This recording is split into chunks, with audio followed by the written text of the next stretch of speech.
He died once. Then he woke up in the past. Same world. Same people.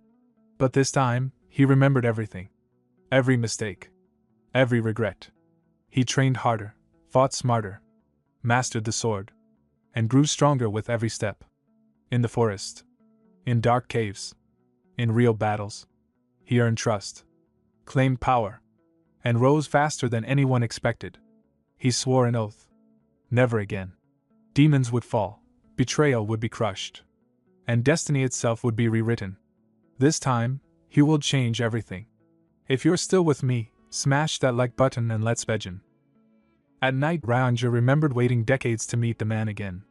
He recalled how they had met almost 40 years ago, and how the man had begged to use the Great Regression technique to go back to the past.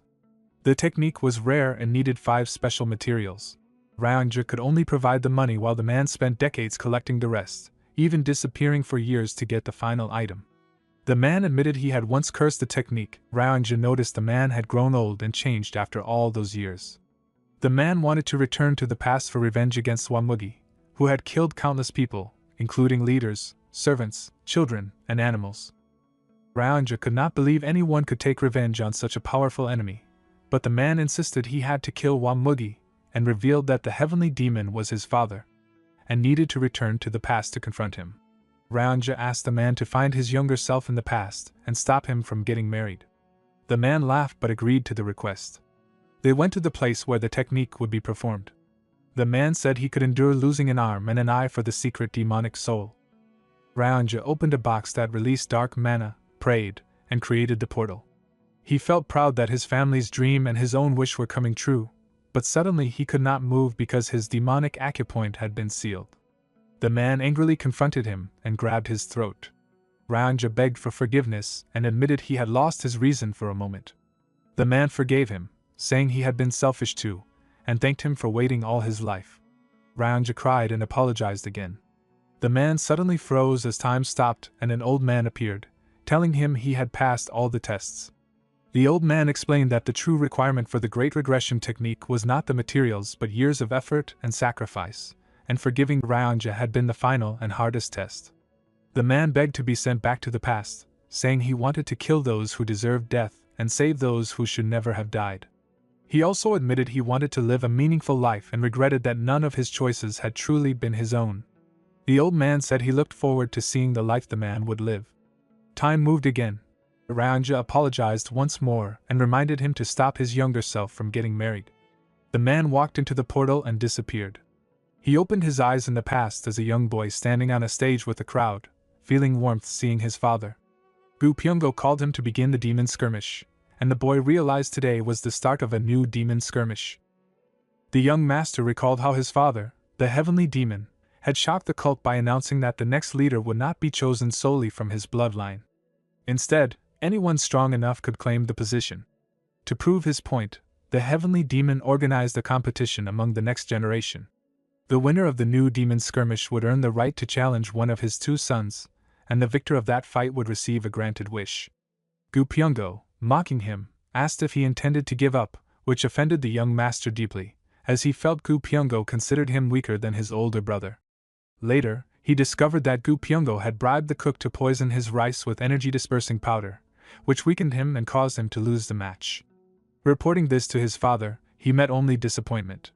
That defeat forced him into desperate choices, pushing him to the edge and costing him his place in the succession war, making him realize that everything had begun with that loss. Gu Pyongo continued to taunt him, reminding him that he was the 5th disciple of Gu Qianpa, the Blood Heaven Sword Demon, known for his strength. The young master gradually understood that his father had been aware of the poison and intended to see how he would handle adversity. He also realized that, with the skills from his past life, he could defeat Gu Pyongo without using inner energy, but he could not yet reveal that. Resolving to act, he declared he would fight without inner energy, shocking the crowd and earning the title of unrivaled swordsman. Gu Pyongo also vowed to fight without inner energy, warning that his sword could cut anything. The young master tested his body, and when Gu Pyongo demanded he draw his sword, he refused, confident in his ability to fight barehanded. Gu Pyongo charged, promising to take one of his arms without killing him, but the young master moved with perfect speed, dodging easily. As his heart pounded, he struck Gu Pyongo with an elbow, then punched him in the face, spilling blood, and continued a flurry of attacks that knocked him down. Finally, he grabbed Gu Pyongo's arm and broke it, leaving the crowd in shock. Standing firm, he promised himself that having returned to the past, he would no longer let anyone control his life. His father, raising his hand, offered to grant him a wish. Unlike others who would ask for weapons or martial arts manuals, the young master requested to go on a hunt with his father, seeking to learn from him and understand the skills he loved in his youth. Initially confused, his father agreed after the young master explained his reasoning. Gu Pyongo mocked the wish as useless, but the young master no longer cared about opinions. That evening, looking in the mirror, the young master felt the strangeness of being young again. He thought of Hwamugi, realizing that if he could find and kill him before he became strong, everything would be easier. However, Hwamugi was mysterious, appearing suddenly in the Jianghu and disappearing after destroying the three great powers, making a direct search dangerous. For now, his focus had to be on becoming stronger than Hwamugi. A bodyguard entered, praising his fight. He recognized her as Leon, who had once risked her life using the body petrification technique to protect him from Hwamugi's deadly attack. Her voice was softer than he remembered, and he realized he had never truly appreciated her loyalty and sacrifices before. Now, he understood the depth of her devotion and felt genuine gratitude and respect. With renewed determination, the young master resolved to use this second chance wisely. The young master reflected on Leon's past, recalling how everyone once expected her to become the world's greatest beauty, but she suddenly gained weight. He realized he had never noticed her tears or swollen eyes and felt remorseful for possibly treating her coldly. Silently, he promised to remove the side effects of the body petrification technique for her. When Leon asked if he was alright, he replied that he felt good and playfully led her somewhere, hinting at flipping a dining table as a symbolic, playful act. That night, the young master summoned all the servants to investigate the poisoning of his meal with energy-dispersing powder. An old servant denied responsibility, explaining he had gambled away the 3,000 yang he received from Gu Pyongo and fallen into debt. The young master confirmed the source of the money and executed the guilty servant, shocking the others. He emphasized accountability, reminding Cook Lim that unfairness in the cult was not his father's doing, and ordered him to prepare shredded chicken noodles, recalling it as a memory from a past life. At dawn, the young master and his father stood at the Heavenly Demon Pavilion. When questioned about his many belongings, he explained they were for the next few days. His father reminded him that the hunt was planned for one day, but the young master suggested he might enjoy it longer. In the forest, his father acknowledged the young master's skill and insight in hiding techniques during a previous encounter with Gu Pyongo. When asked why a beast would hide its claws, the young master had no answer, prompting his father to remark that this was why he was still like a cat. They discussed the soaring sword art, a highly advanced martial art believed to be restricted to the heavenly demon's bloodline and comparable to the demon supreme's skills. The young master claimed full mastery, and when a beam struck him, he instinctively dodged, impressing his father. His father praised his mastery while explaining the danger of lying about it, and noted that his son avoided a scar resembling his own.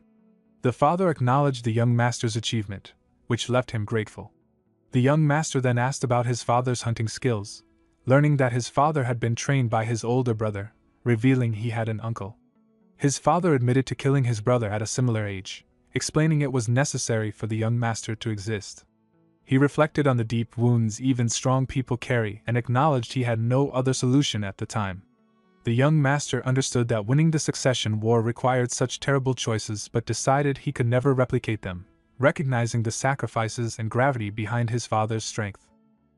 While climbing the mountain with his father, the young master reflected on his past life, realizing he had never married or experienced parenthood. He wondered what kind of existence he had been to his father, feeling curiosity and introspection about their relationship. Upon reaching the summit, he asked if something awaited them, and his father revealed it was their dinner, explaining they would need to kill it. When the young master questioned how he could kill something he could not see, his father instructed him to close his eyes and sense his surroundings. Following this guidance, he concentrated on the flow of his father's energy. His father then taught him to send his own energy in a thin line, like pulling a thread from a ball of yarn.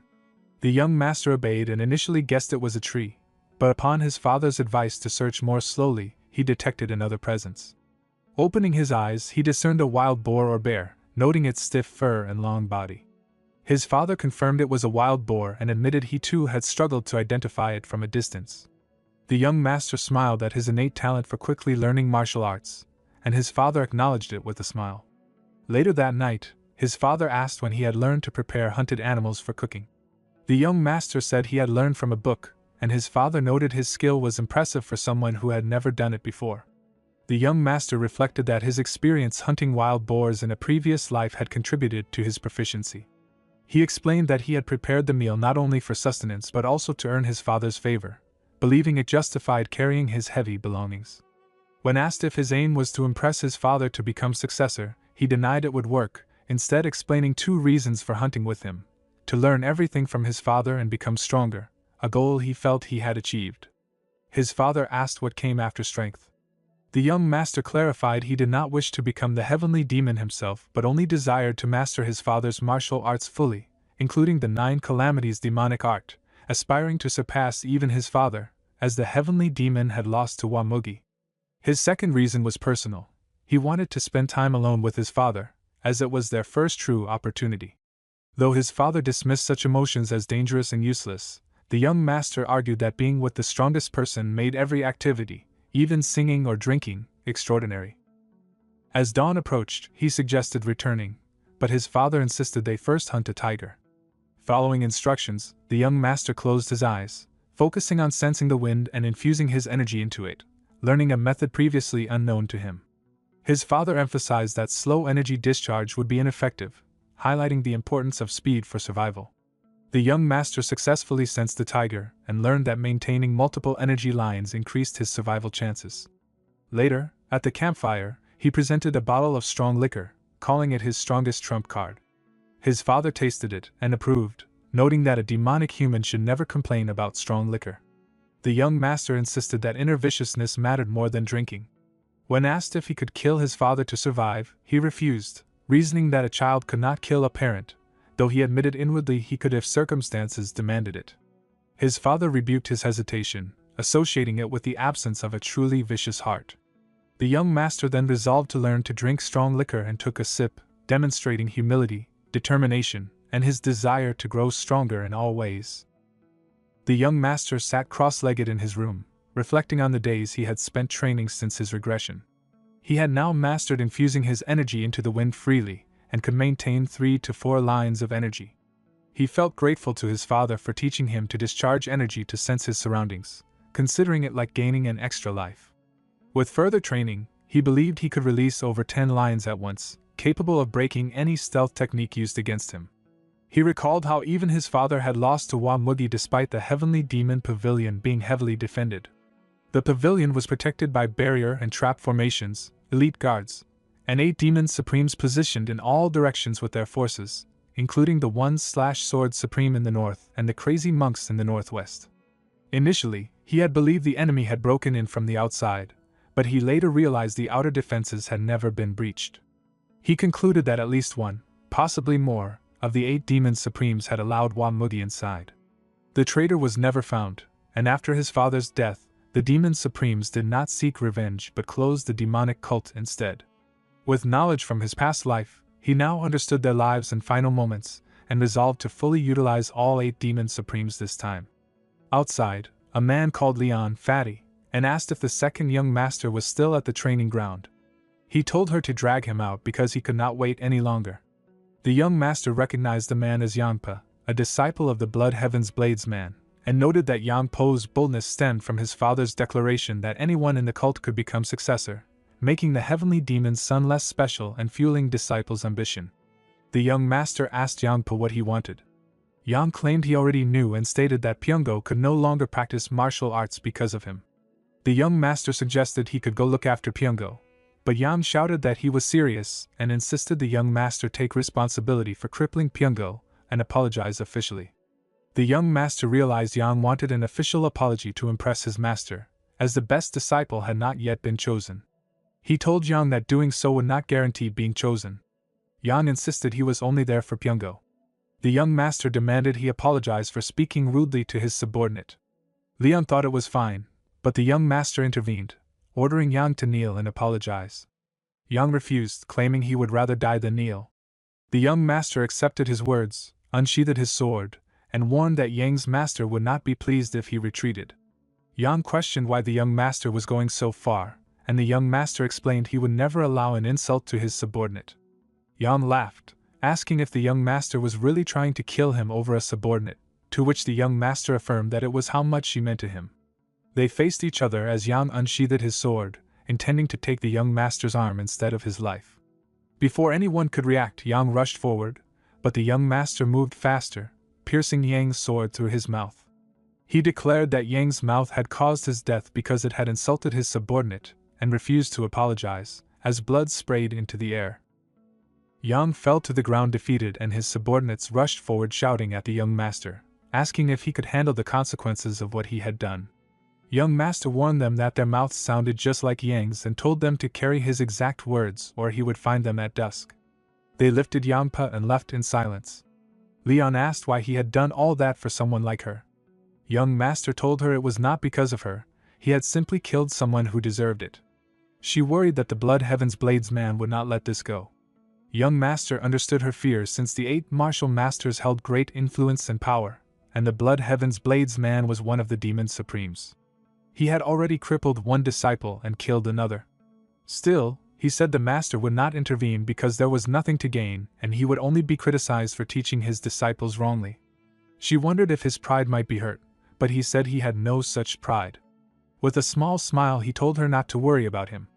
As he walked, he thought he would actually gain something from killing Yangpa. He had defeated Gu Pyongo and now killed Yangpa, which would draw attention within the cult.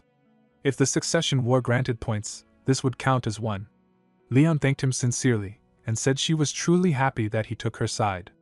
He smiled and told her she had better remain thankful for life. Inside, he hoped she would keep smiling like that and continue to live with that smile. Later, while sitting on a stone, young master thought about how he had been drowned in defeat after the demonic cult disbanded. He remembered the deep depression he had felt, and how he might not have continued living if he had not been running toward a goal. He wondered what would have happened if he had never learned about the Great Regression technique. Suddenly, a blade pressed against his neck, and he realized it was the Blood Heaven's Blades man. He widened his eyes, thinking he could not dodge the sword in his current weakened state. But the Blades man sat beside him and asked why he had done it. Young master said it was because Yangpa acted foolishly and asked if the Blades man had come to pick a fight with the youngest son of the heavenly demon. The Blades man put the sword down and asked if he should cut off his head to see if the heavenly demon would care. Young master said he doubted the sword could harm him if his father's terrifying eyes were considered. The Blades man smiled, marking the ground with his sword, and said he wanted to see how much the heavenly demon cared. Young master said as his son he would matter at least that much. The Blades man suggested testing it by taking only his head. Young master smiled and said there was no need because his father had 2 sons and the Blades man was alone. The Blades man admitted he was not as foolish as his disciple. Young master said if his disciple had been like him, he would still be alive. The Blades man said he had lived a life of misfortune and hoped they would not meet often. Young master promised to remember that. The Blades man then jumped into the sky and disappeared. Left alone, young master lifted his shirt and saw his scars. He thought about how the Blades man appeared to act freely but actually calculated everything meticulously. Repeating twice that he would carry only his head showed he had really planned it. He realized the Blades man had come to see him, likely impressed by his previous fight and his wish to hunt with his father. Young master landed on the roof and called for his father. His father turned and said he had heard that young master had killed the disciple of the Blood Heaven Sword demon. Young master said the disciple deserved to die. His father told him that whether he deserved it or not did not matter, because the Blood Heaven Sword demon had come looking for him and wanted young master to be punished. Young master repeated to make sure he understood that the Blades man wanted him punished for killing his disciple. His father confirmed this and added that it was unexpected because the Blades man did not usually make such requests over a single disciple dying. Young master thought the Blood Heaven Sword demon was testing his relationship with his father, wanting to see if he would be punished and what kind of punishment he would receive, as well as whether his father considered him a successor candidate. His father said he intended to punish him. Young master said there was no reason for punishment, but his father reminded him of the earlier hunting conversation when he had asked which demon supreme he trusted the most. Young master nodded, remembering that his father had not given him an answer at the time. Now his eyes widened as his father said he did not trust anyone, not even the demon supremes, and told him that hierarchy and discipline needed to be set in order within the cult. Young Master said he felt that somewhere along the line, they had lost the path of the demon. His father asked what that meant to him. Young Master explained that the path of the demon was the cult's belief to defeat absolute evil and that he did not think the orthodox faction was the direct opposite of their cult. Young Master explained that the true enemy was not the orthodox faction but absolute evil, the kind so vile that even demons would turn away. He said the orthodox faction could handle small evils, but not those who had abandoned their humanity. Only their cult could destroy such wickedness by being even more ruthless. He believed the path of the demon was fulfilled when the great evil, the kind even the orthodox faction could not defeat, knelt before them. If they could not stay true to this path, they would not survive. He thought his father had never heard such ideas, because he himself learned this only after wandering the Central Plains in his past life. His father asked if he had any other arrogant thoughts. Young Master said no. His father then said he understood why the Blood Heaven Sword demon wanted punishment. He had seen something in Young Master and wanted to test him. Young Master said the old man probably saw a possibility of a successor or someone who could ruin the cult. His father said either was possible and told him to follow. Young Master asked where they were going so late. They reached the Minor Heaven Cave. Young Master knew this was where possible successors were tested, where entering was easy but leaving was uncertain.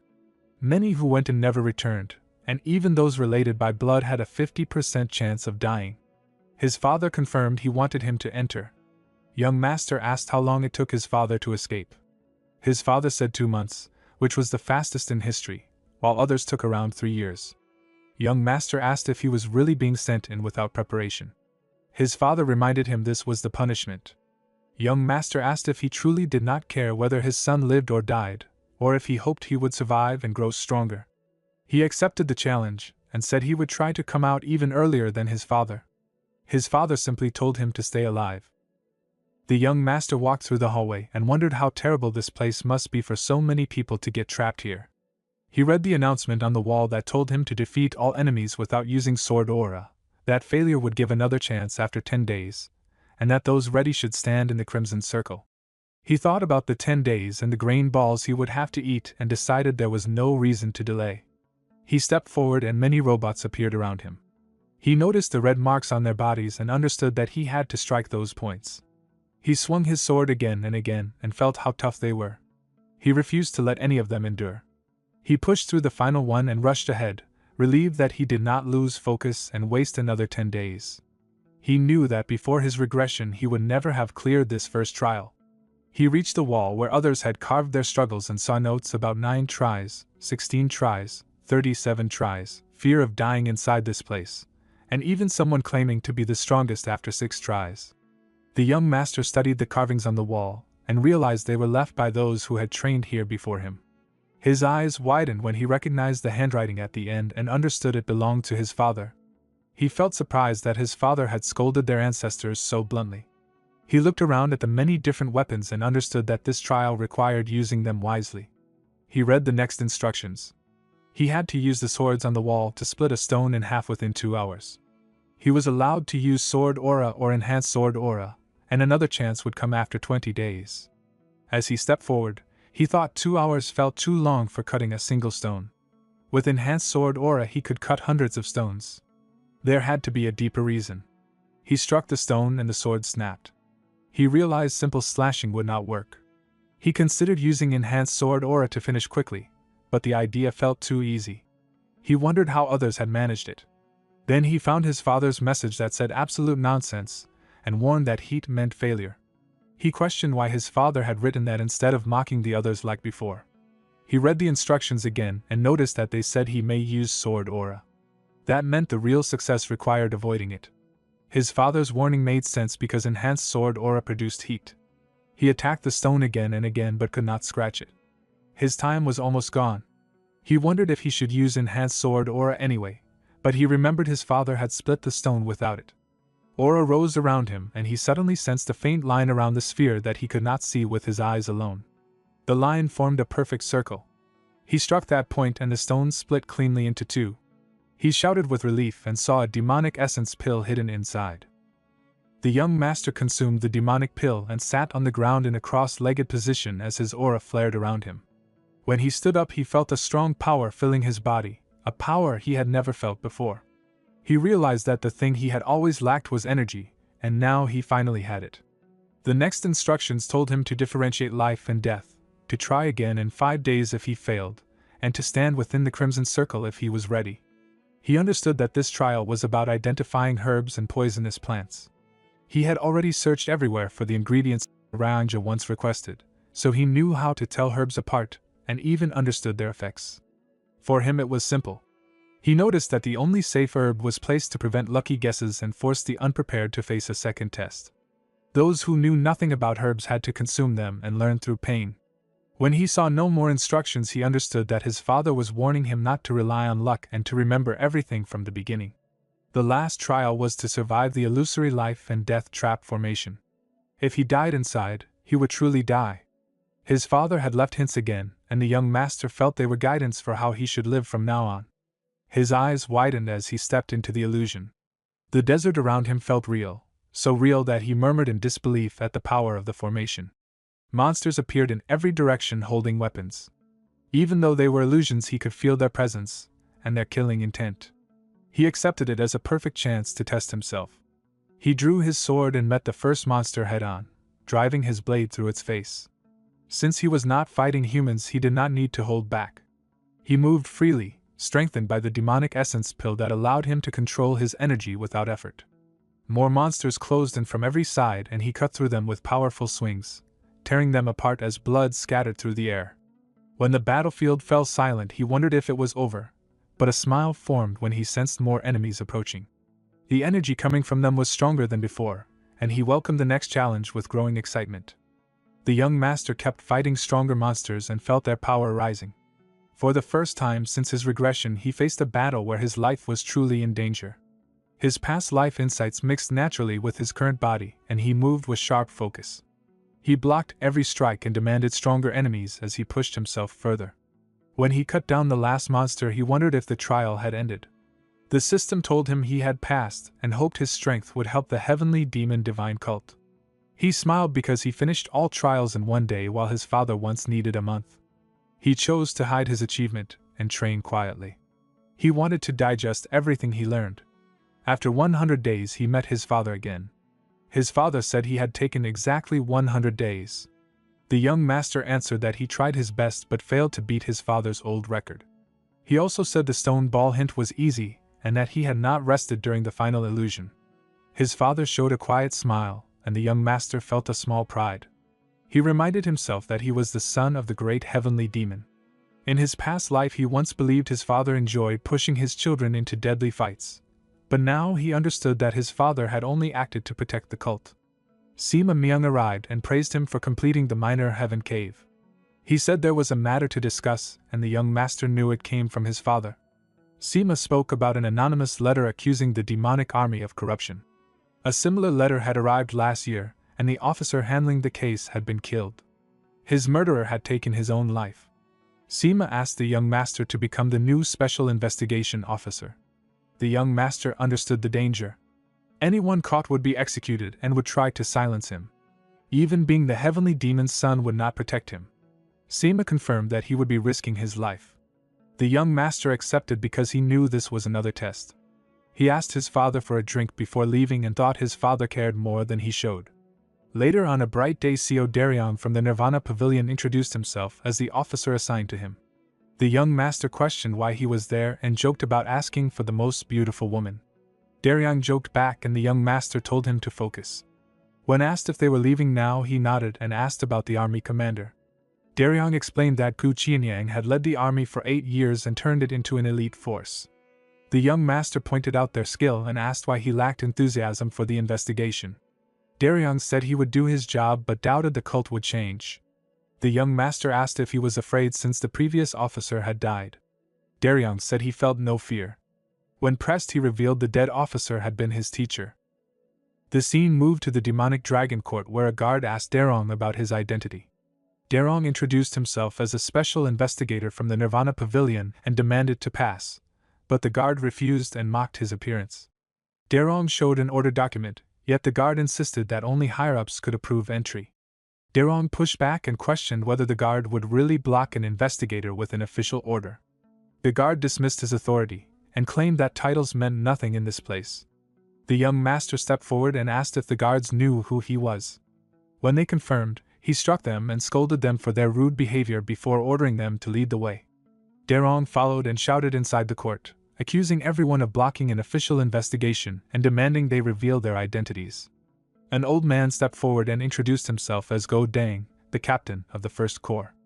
Daerong recognized him as a dangerous figure but still warned him to mind his words. The captain challenged him, and Daerong responded by declaring that anyone who interfered would be arrested for insulting and obstructing the Nirvana Pavilion's investigation. Captain Go clenched his teeth and challenged the young master, but the young master met him warmly and reminded him of their last meeting at a banquet. When Go kept acting tough, the young master squeezed his hand and warned him to stop or lose it forever. Go mocked noble birth and questioned his skill, but the young master answered by asking if he could even hold a sword with that hand, and Go backed down. The young master thanked him and promised a drink later, and then told Daerong that he had met Go for the first time and had broken his hand on purpose during their handshake. They then continued, and a knight tried to stop them, but the young master grew tired and warned him that blocking an official investigation meant blocking the cult leader, and the knight stepped aside and addressed him as second young master. Inside, the commander apologized for his men, and the young master felt a dangerous strength in him, and replied that the men should learn more instead of fighting, and corrected his old saying about bravery. The commander admitted he might have fallen behind and then asked why the young master was chosen, and heard that it was punishment for a small mistake, and became excited. The commander then confirmed that another anonymous letter had started the investigation and spoke of the slander that wore him down, and the young master promised they would finish quickly and hoped he would understand. The commander said he thought their bond meant more, but insisted each person stood on their own and still supported him, and the young master laughed and felt secure and said he would rely on him, and the commander answered that he would rely on him too and would prepare a place for them, and warned him to stay careful, and denied that this was about the previous investigator death, and said surely the cult leader would not send his own son to die, and the young master thanked him and left, and thought his father might have sent him so either he or the commander would die. The scene then moved to the cult leader and Sima warned that this matter was heavy and that he should have handled it himself, and the leader answered that the boy had said they had lost the demonic path, and Sima asked if that was why he sent him, and the leader replied that bold words needed proof through action. People murmured in shock about the dead crow, and the young master saw that the guards were the most upset. When a man shouted that it was too much, the young master asked his name and learned he was Jang Ho, the 3rd Corps commander, and known for skill and temper. The young master asked calmly if he had complaints, and Jang Ho shouted that the act was rude and disturbing. The young master explained that someone had thrown it on his bed, and he thought it might be a custom, and Jang Ho told him he should have punished the person instead of doing something unpleasant. The young master then told him he would start with him, and ordered him to give all records about his finances and movements, and warned that blocking the investigation could be seen as treason, and Jang Ho agreed with clenched teeth. Later in the investigation room, the young master told him he knew it was Jang Ho who sent the anonymous letter, and explained that Jang Ho had been drawn into yesterday's incident even though he did not have to, and that he did it so the commander would not be suspected, and that his soldiers showed discipline and worry and did not laugh when the crow was hung, and this showed a man who would not ignore corruption, and he also felt a memory from his past life where a strong commander died after sending a similar letter, and thought Jang Ho might face danger as well. Jang Ho admitted he did not know if the letter would work and apologized, and the young master joked to Daerong about such honesty, and Daerong reminded him he was younger than them, and the young master then asked what was truly happening here. Jang Ho explained that the demonic army commander used the army for his own gain, and took money for assassinations and forced his men to carry them out, and the young master felt this was far worse than simple bribery, and Daerong could not imagine how it could happen. The young master said he could see who was involved by watching each corps and believed the 1st Corps was responsible because they reacted first and loudest, and he asked how Jang Ho learned the truth. Jang Ho answered that the martial artist who died after killing the previous investigator was his close friend, and that he had been the first to send an anonymous letter, and when asked how close they were he said they joined at the same time and were like family. The young master asked who killed him, and Jang Ho said he believed the commander ordered it, and Go Dang carried it out, and the young master felt this meant deep corruption, and even murder of an investigator, and wondered if his father or Sima truly did not know, and felt this might be a test for him. The young master told Jang Ho he had made a good friend, and Jang Ho said his friend was good and that he wished he had been strong enough to save him, and the young master thanked him for his courage, and Jang Ho wept, and the young master felt new hope for the lost demonic path and thought of building a cult where such men could serve, and vowed this time Jang Ho would not die because his regression existed to save those who should not die. Later, while walking, Daerong told the young master that he was very different from the rumors, and the young master asked what they were, and Daerong said some thought he was not suited to be the heavenly demon and apologized, and the young master smiled and said it was fine and even a compliment, and thought that being suited to lead a cult built on terror was no praise and that it was time for change, and Daerong was shocked when the young master said the cult and his family would face destruction if it did not change. The scene moved to the next day when an investigator came running and shouted that there was trouble, and when they entered the young master saw injured investigators and his eyes widened, and he asked Daerong if he was hurt, and Daerong said he was fine but his colleague was badly injured, and the young master told them to take him to the infirmary, and when they returned he asked Go Dang if he had done it, and Go Dang admitted it, and said the man bumped him and did not apologize, so he taught him a lesson, and the young master said it was clear he had started it, and would not have accepted an apology. Go Dang laughed and agreed. The young master told him that his subordinates were poison to him. Go Dang mocked the idea and said there were too many people in the world who did not respect the demonic army. The young master warned him that he had the authority to decide an execution. Go Dang answered that even then he doubted the young master could carry it out. The young master explained that this kind of behavior was the poison he spoke about. He said fools acted that way when they cared too much about how others saw them. This should have been a moment where Go Dang felt nervous, but instead he acted tough in front of his subordinates. The young master thought Go Dang was blind to the reality of the situation and walked forward. Go Dang warned that fighting him meant fighting the whole demonic army and questioned whether the young master had such courage. The young master answered that at least he did not hide behind his subordinates.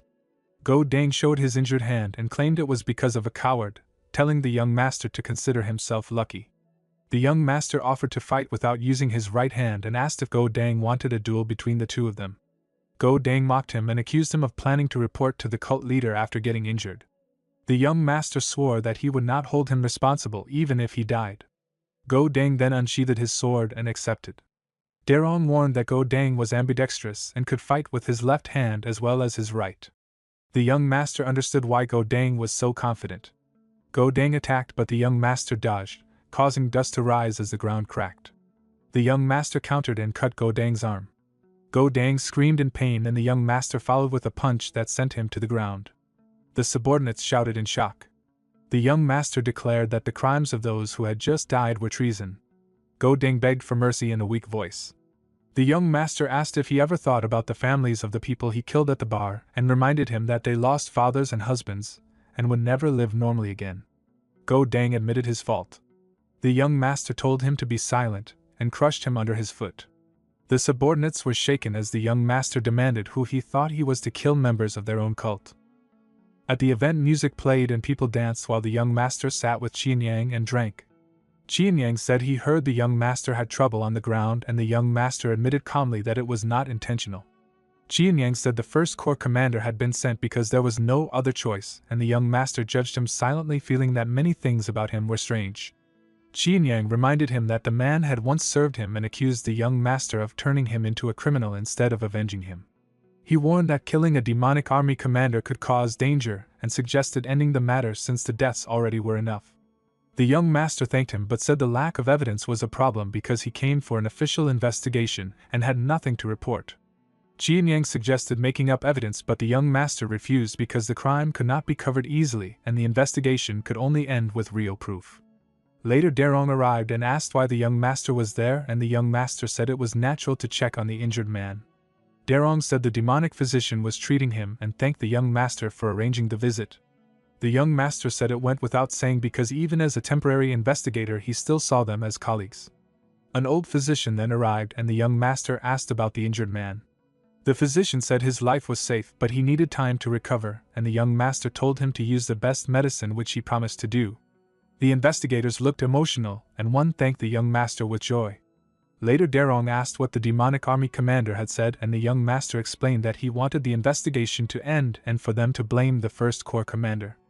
Daerong was confused because an important subordinate had died, but the young master said the man had only been used the most, and would be replaced.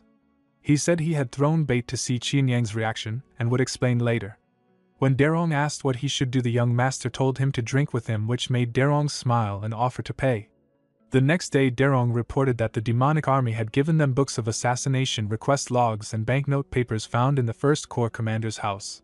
The young master told him to find the smartest man in the First Corps because someone skilled must have made those papers, and then said he would meet the commander again to buy time. In the hall he announced they had received evidence, and Qin Yang celebrated and suggested drinks. The young master said it was a problem because the evidence came from the demonic army and not from their own investigation. Qin Yang asked if it mattered, and the young master said it did because the chief advisor would grow suspicious. Qin Yang asked what to do, and the young master told him to pretend to investigate for a little, while by planning a search and asking for help. Qin Yang agreed, and the young master felt relief because he only needed simple records and wills to compare handwriting. The scene then shifted to Yang Gu of the First Corps tied to a chair and asking why he was captured. The young master told him he forged the logs, and Yang denied it. The young master said he expected that because Yang likely only followed orders and told him to be honest, but Yang kept denying. The young master said he understood because Yang feared the commander, and then told him he was free to go. Yang was shocked as the young master said that without answers nothing could be done. The young master said he disliked hurting loyal men but warned that the investigators would be safe while the commander would kill Yang sooner or later. Yang asked why, and the young master explained that the commander already knew Yang was taken and would assume confession if he returned unharmed. The young master said Yang knew well what would happen after that. Derong explained that the demonic army commander had ordered the killing of the Nirvana Pavilion investigator and Zhang Ho's peer, and that Go Dang had followed those orders before dying. He said many other horrible deeds had been done and many people had died, and that the commander would never allow himself to be arrested. The young master answered that he did not plan to arrest him because he meant to kill him. Derong was shocked, but the young master said arresting him would only cause trouble because the Blood Heaven Sword demon would interfere and the commander's supporters would twist the truth and harm more people. If the commander lived, then more people would die while protecting the truth, and Derong would also be in danger. If the commander died, then everything would be simpler, and they would only need to show his crimes. Derong asked if he would be safe, but the young master said not everyone sought revenge and that the Blood Heaven Sword demon would not throw away his life for emotion. When Derong asked where he was going, the young master told him he was going to kill the demonic army commander and left him wide-eyed.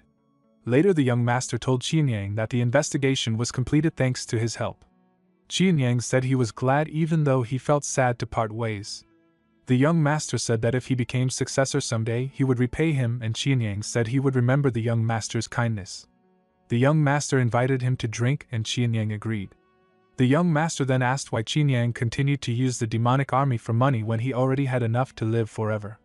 Qin Yang avoided the question and told him to ask the dead First Corps commander. The young master called him a puppet and said he wanted to hear his real thoughts. When he crushed the bottle, he said Qin Yang had only darkness and greed inside him. Qin Yang shouted but froze when a sword went through his chest. The young master drank calmly and announced that the demonic army commander was under arrest for misuse of power and ordering many murders. Qin Yang said it was not an arrest, but the young master said he would be executed anyway and should leave the world for the sake of those who would live on. He pulled the sword free and Qin Yang collapsed as blood spread and people around them stared in shock. The young master then shouted that the commander had died while resisting arrest and ordered Co. Derong to arrest all First Corps members and imprison them because the case would now be investigated officially. Derong bowed and accepted. The young master then called Zhang Ho and ordered him and all Third Corps members to help arrest the First Corps, saying his authority was complete and his orders carried the same weight as the cult leaders. Everyone moved with hope and Zhang Ho answered with determination, which made the young master smile. The scene shifted as the young master returned to his clan and walked into the main hall where his father and the subordinates waited and the Blade Man stood among them. The young master bowed to his father and greeted the Blood Heaven Sword demon, and the Blade Man asked if he had been well and said he wanted to hear from him what had happened. The young master said it was written in the report, but the Blade Man insisted on hearing it directly, and the young master saw that others watched to see his answer. He explained that the investigation showed the brother serious crimes and that he tried to kill him during arrest, and he apologized for the death. The Blade Man said punishment was natural but that he could not understand it because his brother would not act so foolishly, and the young master said he also did not know and guessed the commander could not accept being caught by someone younger. The blade man said he saw the corpse, and that a single strike pierced the chest, and that the young master's skill was greater than expected, and the young master said it was thanks to his father, and that the commander was agitated and weak. The blade man said he was relieved, and the young master apologized again, and thought it strange that he showed no anger even after losing both disciple and brother. The leader told the blade man to rest and prepare the funeral, and the old man bowed and left. The young master thought maybe the blade man would question his father about how it was handled. Sima praised him and said the evidence was strong and the case ended clean, and asked if he was hurt, and the young master said he was fine and thanked them. A masked man brought a box, and Sima said it was a reward, and when the young master saw the sword he widened his eyes. Sima announced that the leader granted him the black demonic sword, and the young master said it was a treasure sword and joked that the white demonic sword suited him more, and his father said the black one suited him better, and the young master said he knew too little about him and thought about the cold energy of the blade. Sima said the leader must feel proud, and the young master said the reward was too great, and Sima explained it was not because the demonic army commander was the greatest danger, and the clean result was unexpected, and then asked the leader if he expected it, and the leader said no, and that he only hoped the young master survived, and the young master thought this was a lie and that his father trusted him and gave him the sword to send a message to the Blood Heaven Sword Demon, and that it meant recognition but also a limit.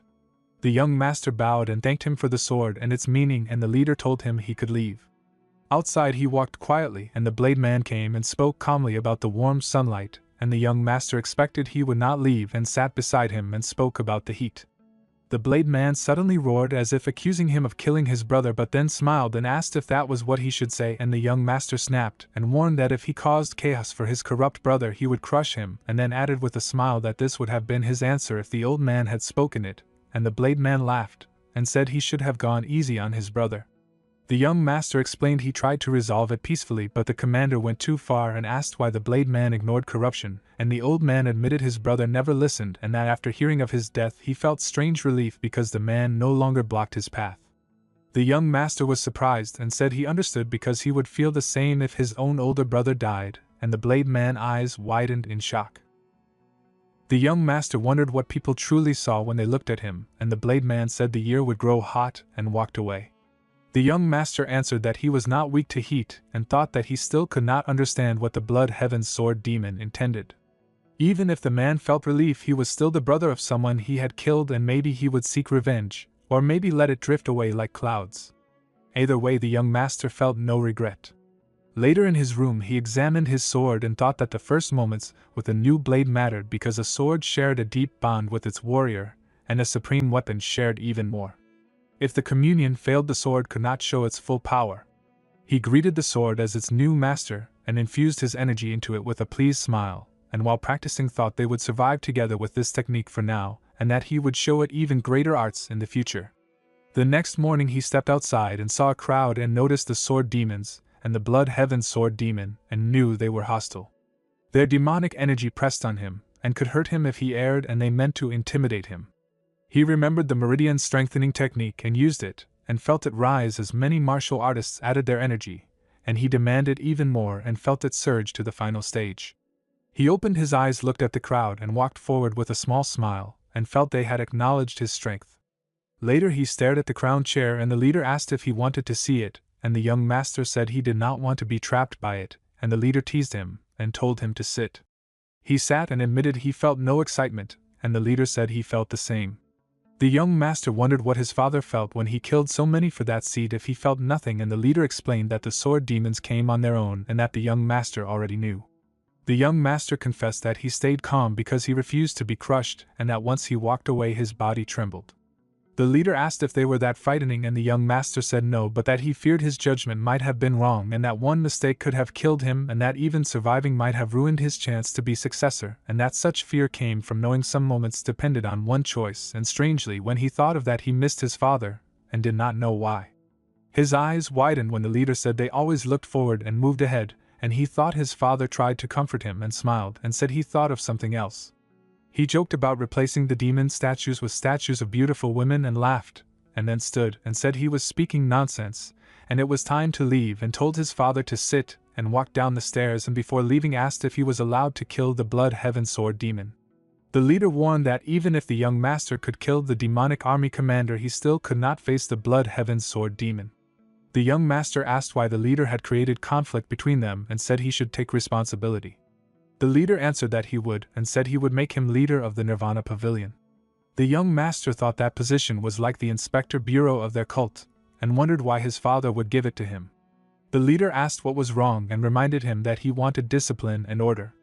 The young master could not understand his intention and thought maybe his father was using him to handle matters he had postponed and that he might not care whether he lived or died. He stopped guessing and decided to act based on what he saw and heard. He thought his father left wisdom for his children but also used them when needed, and told him that if he was being sent to kill a cow then he should at least go with a sword in his hand.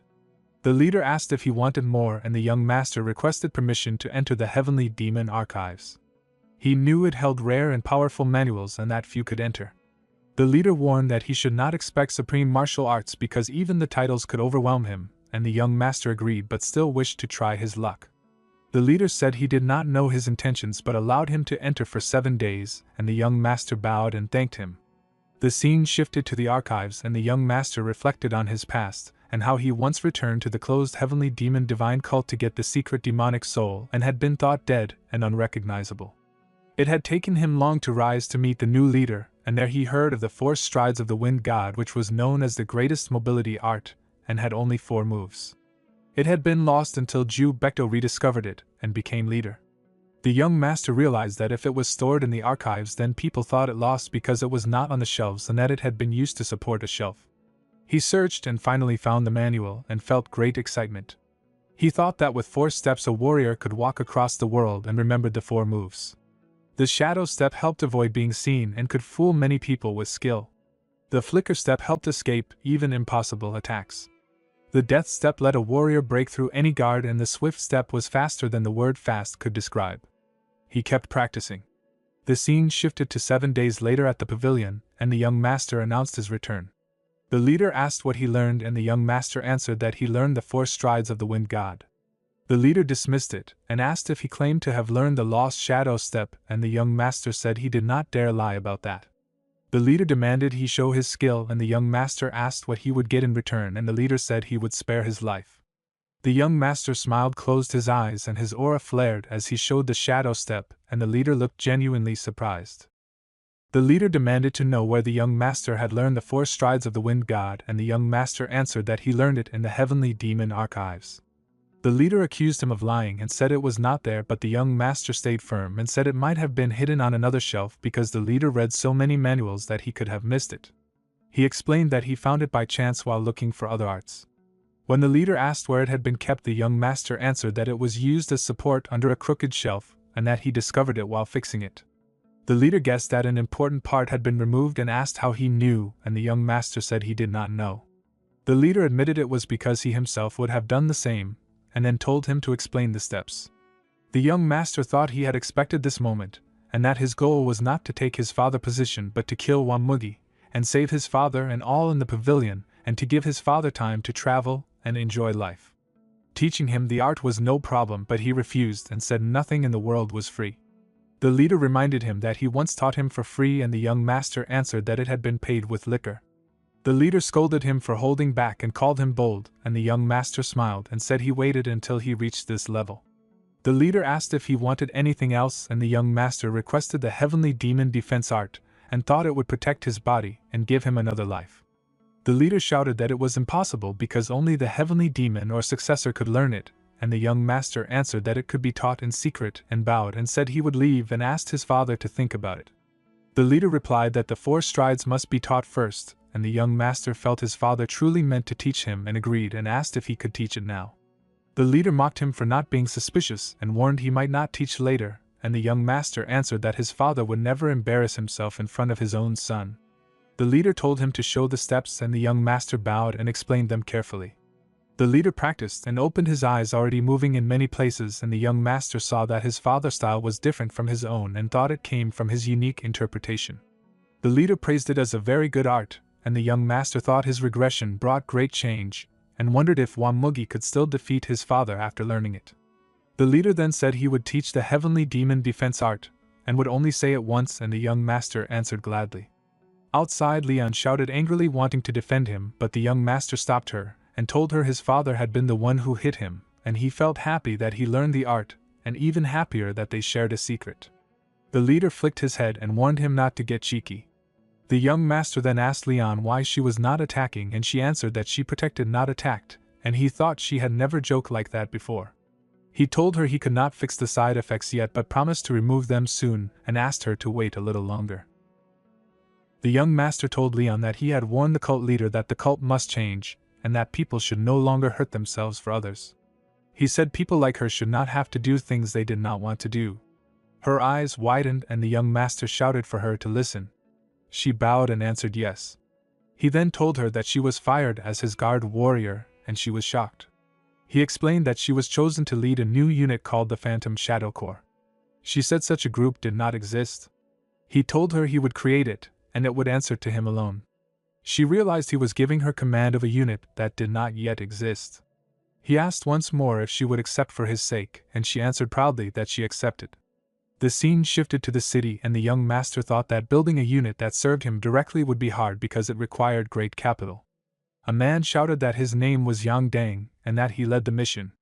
He warned that the mission was dangerous, and that fools would die by his hand. He then spoke to the young master, and questioned his skill. The young master answered that Yang would know if he could cut him. Yang warned him not to act arrogant, and reminded him that arrogance would cost his head in this world.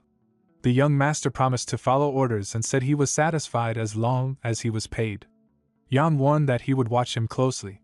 The young master looked at the mother and child they protected and thought their deaths in his previous life must be prevented. They traveled on horseback, and Yang ordered a rest and told them to eat.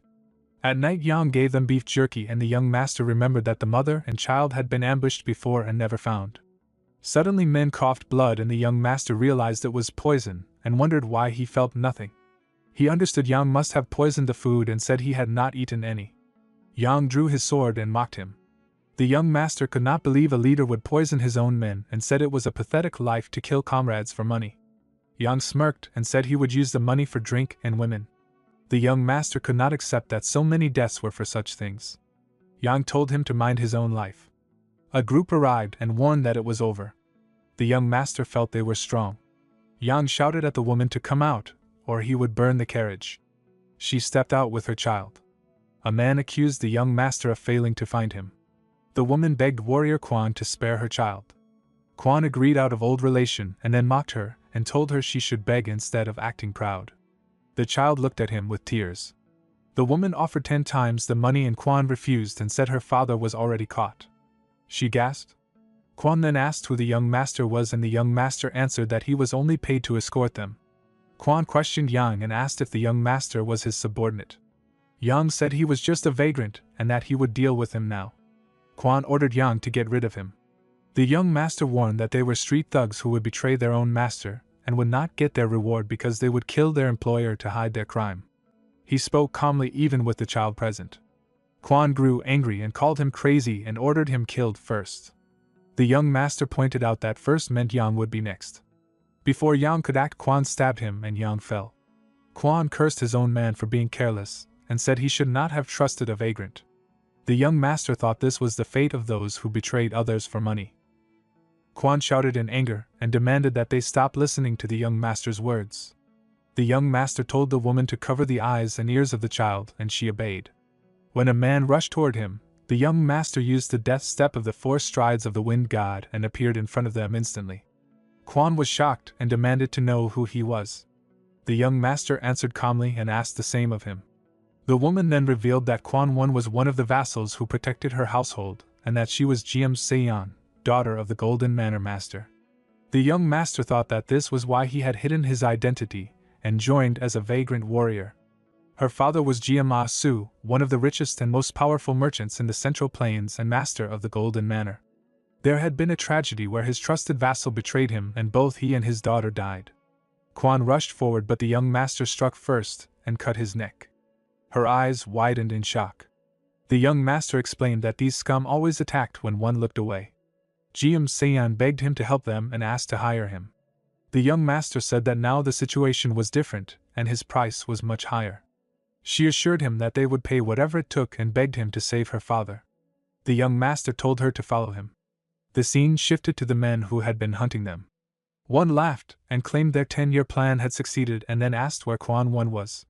The young master answered that everyone had died except him. They were shocked and demanded to know who killed him. The young master answered that it was a mysterious young and handsome martial master. The man shouted in fury that he should not praise his enemy. When the young master stayed silent, the man suddenly pointed at him and accused him of being the one who killed Quan Wan. The young master told the man that he had a good eye for people. The man warned that after saving the woman and child he should have run away instead of returning to the enemy camp. The young master mocked him and asked where the tiger was, saying all he saw were dogs that bit the hands that raised them. The man realized that the young master had killed Quan Wan and yet walked calmly into their base without fear, proving he was no ordinary man. He invited him inside to talk over drink and offered good liquor despite the situation. The young master refused politely and said he would not go easy on him even if he acted kind. The man shouted to kill him and his men rushed forward, but the young master cut them down with swift blows and stood victorious. The man, shaken, demanded to know who he was. The young master answered that he was no one, only a hero swordsman who saw a chance to earn heavy money. The man then asked how much money would make him leave. The young master pointed out that the man was already rich and questioned why he would betray and steal when he could have used his own wealth. Another man placed a sword on Jiam's father's neck and ordered him to drop his weapon. She screamed in fear. The man threatened to kill her father if he did not obey. The young master raised his sword and drew a golden line across the ground that sliced through the attacker. He used the fourth form of the soaring sword art called Flaming Heavens. The remaining man stood shocked, and the young master calmly asked what he had been saying. The young master stood firm and told the man he did not care about waiting and that the man should come if he did not want to die. The man thought the young master had used all his energy and attacked with confidence, but every strike was blocked with ease. He tried harder and still nothing changed, and he grew shocked to see the young master calm and steady. When he pushed his power to the limit, the young master pierced his chest and told him he was pathetic and should have trained instead of chasing greed. He said a man meant to protect the Golden Manor should not have lived like that, and that he could try being a merchant in his next life if he wanted wealth. Later the master thanked the young master with deep gratitude and said he would never forget the help that saved his family. He asked for his name, but the young master said he was only a passing vagrant. The master said even a vagrant king could not have defeated those enemies so easily, but the young master said he was only being flattered.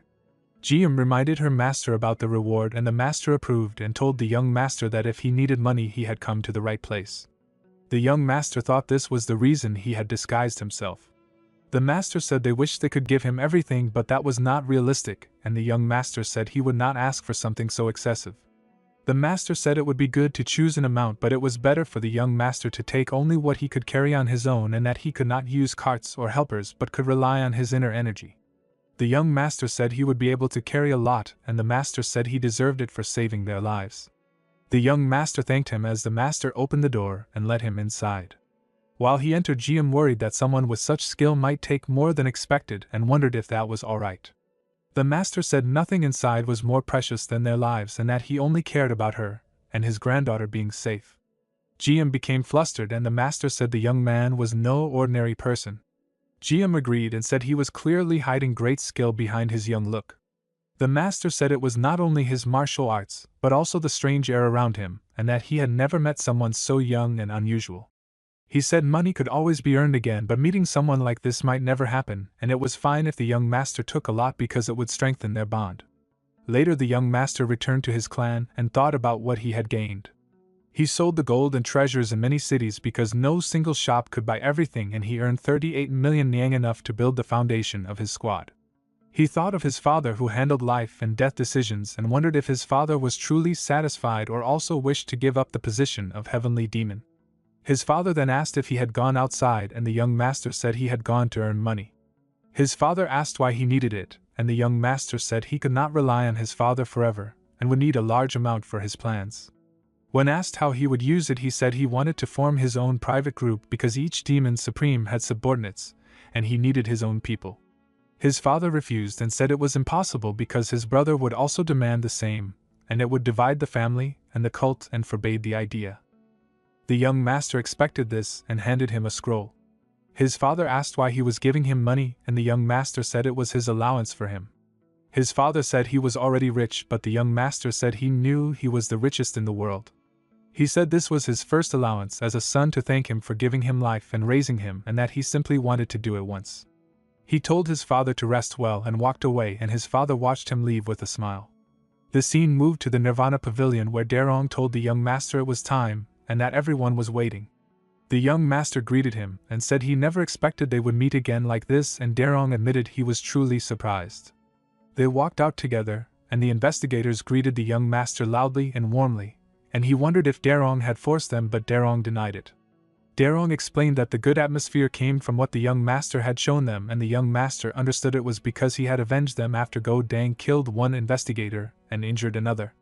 The young master had crushed Go Dang and even brought a demonic physician to treat the injured man. Daerong asked him to say a few words, and the young master told them he did not know if they would be happier or more miserable under him, but their hearts would beat faster, and they cheered. Later in a room, the young master felt the atmosphere shift, because Daerong handed him something that felt like a death sentence. Daerong said it was the unfair case he had requested, and the young master asked why it was tied to the Blood Heaven's sword demon again. Daerong said he did not want it either, but it fit the request, and was recent. Leon warned him to hold back because the sword demon had almost exploded before. The young master read the case and saw the injustice was too great, and told her to cover it if she could, and she said he would have to act. The scene then moved to the entertainment pavilion, where a man drank heavily, and the owner begged him to stop and said he understood, but he was far too drunk. The man kept drinking and said he could not stop because the people who put his child in a coma for 10 days were declared innocent. The owner thought the Nirvana Pavilion handled it, but the man said the investigator lied and said it was only sparring, and that the attacker was the son of the 100-sword demon, a powerful leader. He cursed the investigator and said they were worse than the attackers. The owner told him to quiet down, but the man shouted that he did not care and they could kill him if they wanted. He cried and said if his son did not wake, his wife would die and he would kill the culprit then himself. Another swordsman stepped in and mocked him and asked who he thought he was to threaten someone else's child. The man shouted for his son back and demanded an apology, and the swordsman gave a shallow one and said it was enough. The man grew angry and drew his sword, but the swordsman punched him and threw him down, and told everyone that the man attacked first, and they nodded in fear. The swordsman beat him more and insulted him, and blamed his son for acting righteous. The man screamed that he had confessed to attacking his own son, and the swordsman pretended not to know and asked the crowd if they heard anything, and they stayed silent, and he smirked and mocked him. The man broke down in tears and the others laughed, and it was then that the young master arrived. The swordsman shouted and demanded to know who had spoken, and the young master answered calmly, and told him it was rude to speak without knowing who he faced, and mocked how poorly he must have been raised. The swordsman tried to act polite but soon insulted him again, and said he must have a death wish for interfering, and the young master smiled and said he was bold only because he was the son of the 100-sword demon, which showed how strong his father's reputation was. Someone recognized him and whispered that the second young master was there, and the young master told them to relax and said he was there as the Nirvana Pavilion master, and Leon said this should make the swordsman more nervous. The swordsman quickly apologized and said he had not recognized him and was young and ignorant, and the young master said he did not seem young from his behavior, and the swordsman shouted that he was ignorant and acted humble, and the young master thought he was smart enough to know when to bow. The swordsman tried to leave, but the young master stopped him and said he came to investigate the assaults, and the swordsman argued that the pavilion had already cleared him, and the young master said it would be reinvestigated and listed his crimes and said they were serious enough for at least 20 years in prison.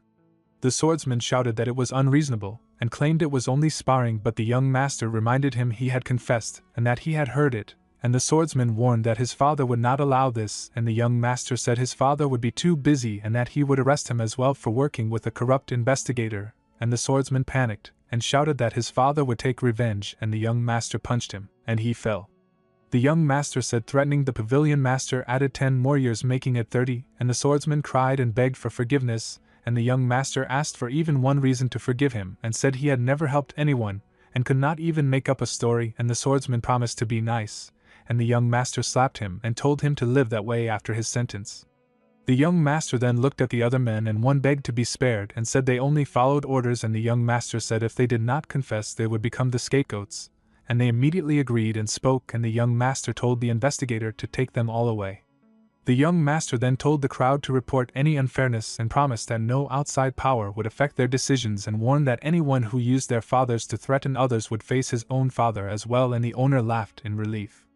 Leon told the grieving father that the demonic physician had examined his son earlier, and the man stepped forward and asked if it was true, and the young master said his son was all that mattered and that he had seen the boy wake up, and the man cried and thanked him again, and the young master reminded him that he had given his life to the cult, so it was natural for them to protect him, and the man held his hand and sobbed, and the young master told him the cult was thankful for his loyalty. The young master thought opposition would come from the Blood Heaven's sword demon, but it came from inside the Nirvana Pavilion instead.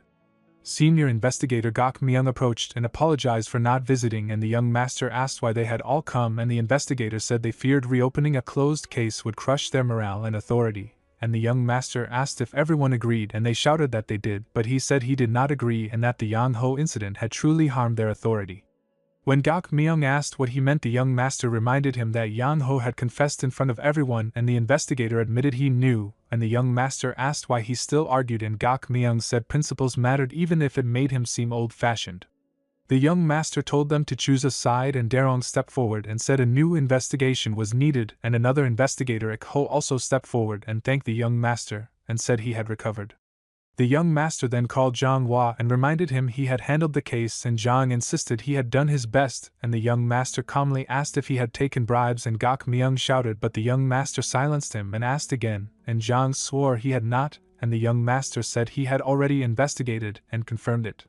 Gok Myung then questioned whether he could investigate their own people, and the young master said it was under special authority, and asked Zhang why he had covered up the case, and Zhang denied it. And the young master asked if he had been threatened through his younger sister, and explained that Zhang was clean with no flaw except this, and Gok Myung pressed him, and Zhang said nothing, and the young master understood why Gok Myung had brought everyone.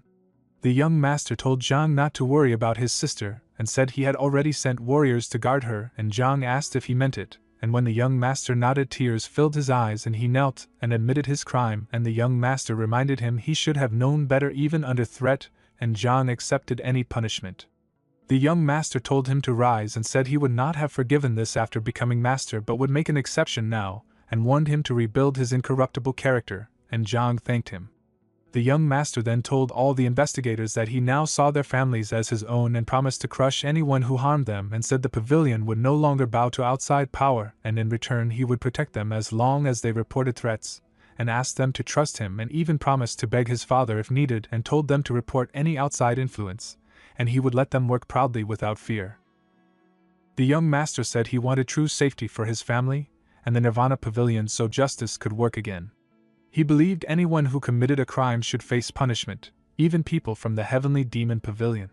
He said even the cult leader would not escape judgment. He feared not the demon supremes but a future where the pavilion became powerless, and where the guilty walked free while the weak stayed unprotected. A woman investigator stepped forward and said she wished to follow the will of the pavilion master. He told her he needed her experience to make his resolve real. He raised his hand to the special investigator and asked for help, and the special investigator thanked him with wide eyes. The young master ordered investigator Seo to take the enforcement warriors and arrest Yang Tae, the 100-sword demon. The special investigator warned that Yang would not allow an arrest, and that he commanded 100-sword demons. The young master said Yang could do as he wished, and that refusing the order would count as mutiny. Later the young master sat in front of Yang Tae. He told him to address him as the Nirvana Pavilion Master. Yang asked why the summons mentioned mutiny. The young master said it was the only way to make him appear.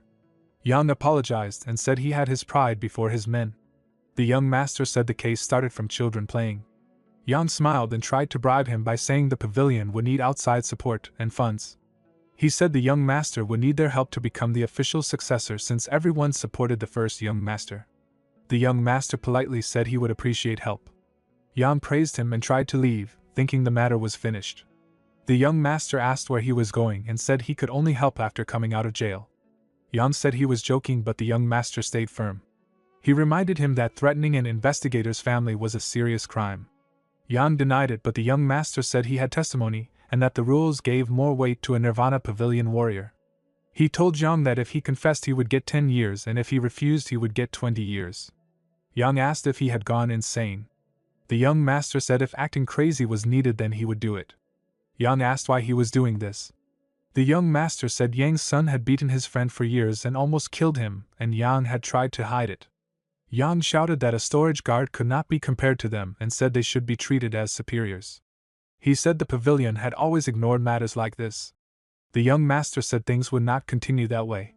Yang warned that the Demon Supreme would not stay silent. The young master said the Demon Supreme had done nothing when he killed the army commander, so he would not act for Yang. Yang smashed the table and the young master asked if he planned to threaten his family too. He told him to confess while he still had time. As he walked away, he thought the fall of the demonic cult was never about Wamugi. A simple 100-sword demon dared to threaten a pavilion investigator. Their order had fallen too low. When he stepped outside, he saw the blade man with a cup who greeted him and asked if he should now call him the Nirvana Pavilion Master. The blade man invited the young master to sit and drink. He said he had warned him before that nothing good came from meeting him too often. The young master replied that he never sought these meetings. The blade man frowned and drank. He admitted he had started feeling something new toward him. He said that when the young master won the fight and made his wish, he had shouted in his mind that it was the right choice.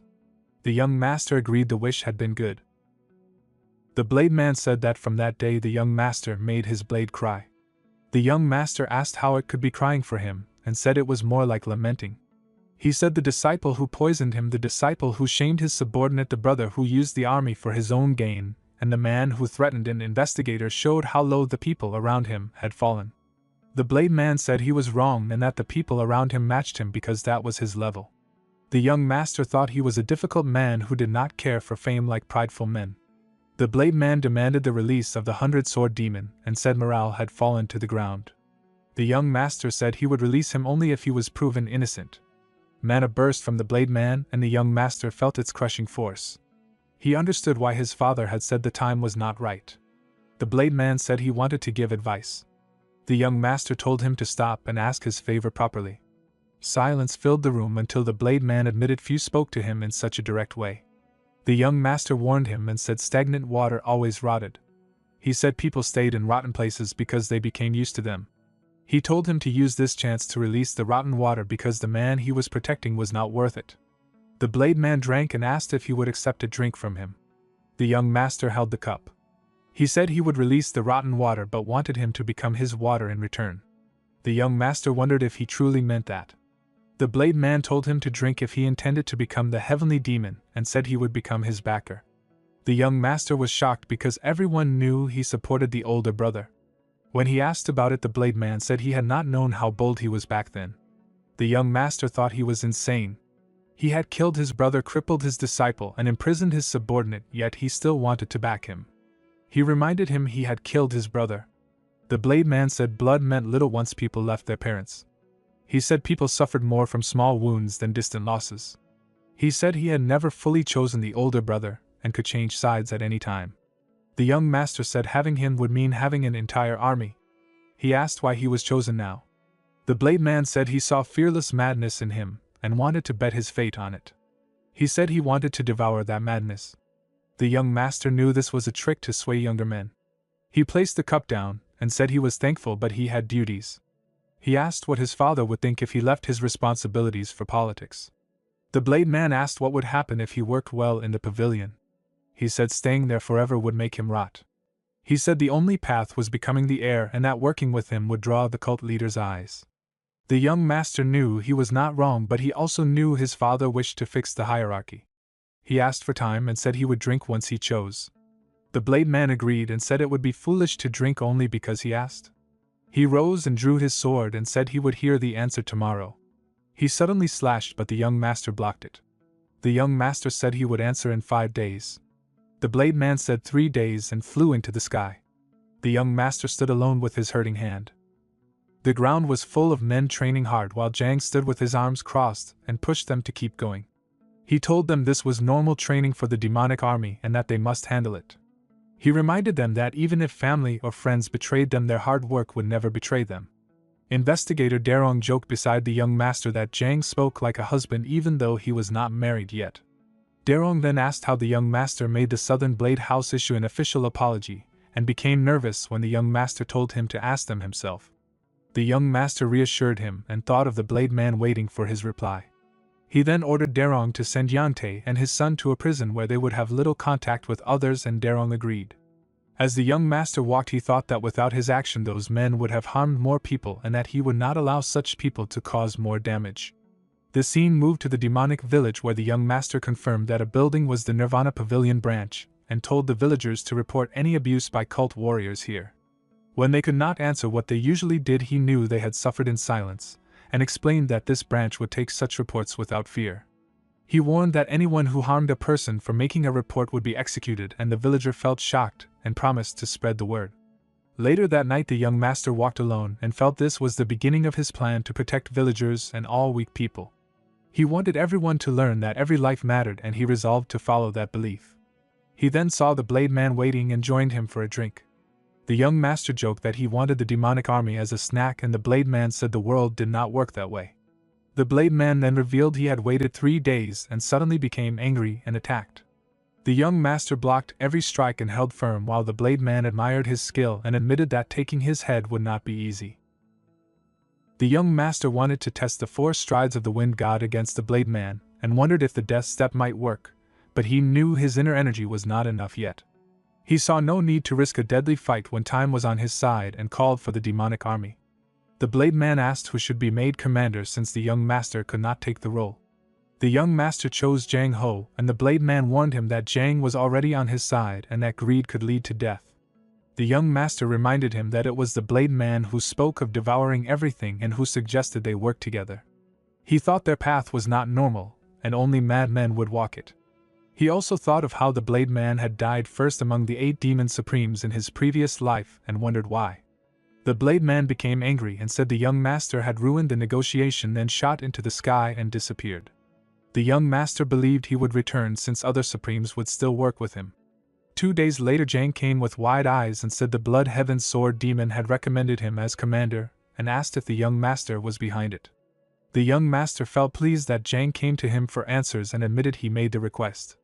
Jang felt unworthy and spoke of the former commander, but the young master told him to lead the army as he led the 3rd Corps, and he would become the best commander in history. Jang thought this was too much praise but accepted to wait and see, and the young master already planned to make him shine.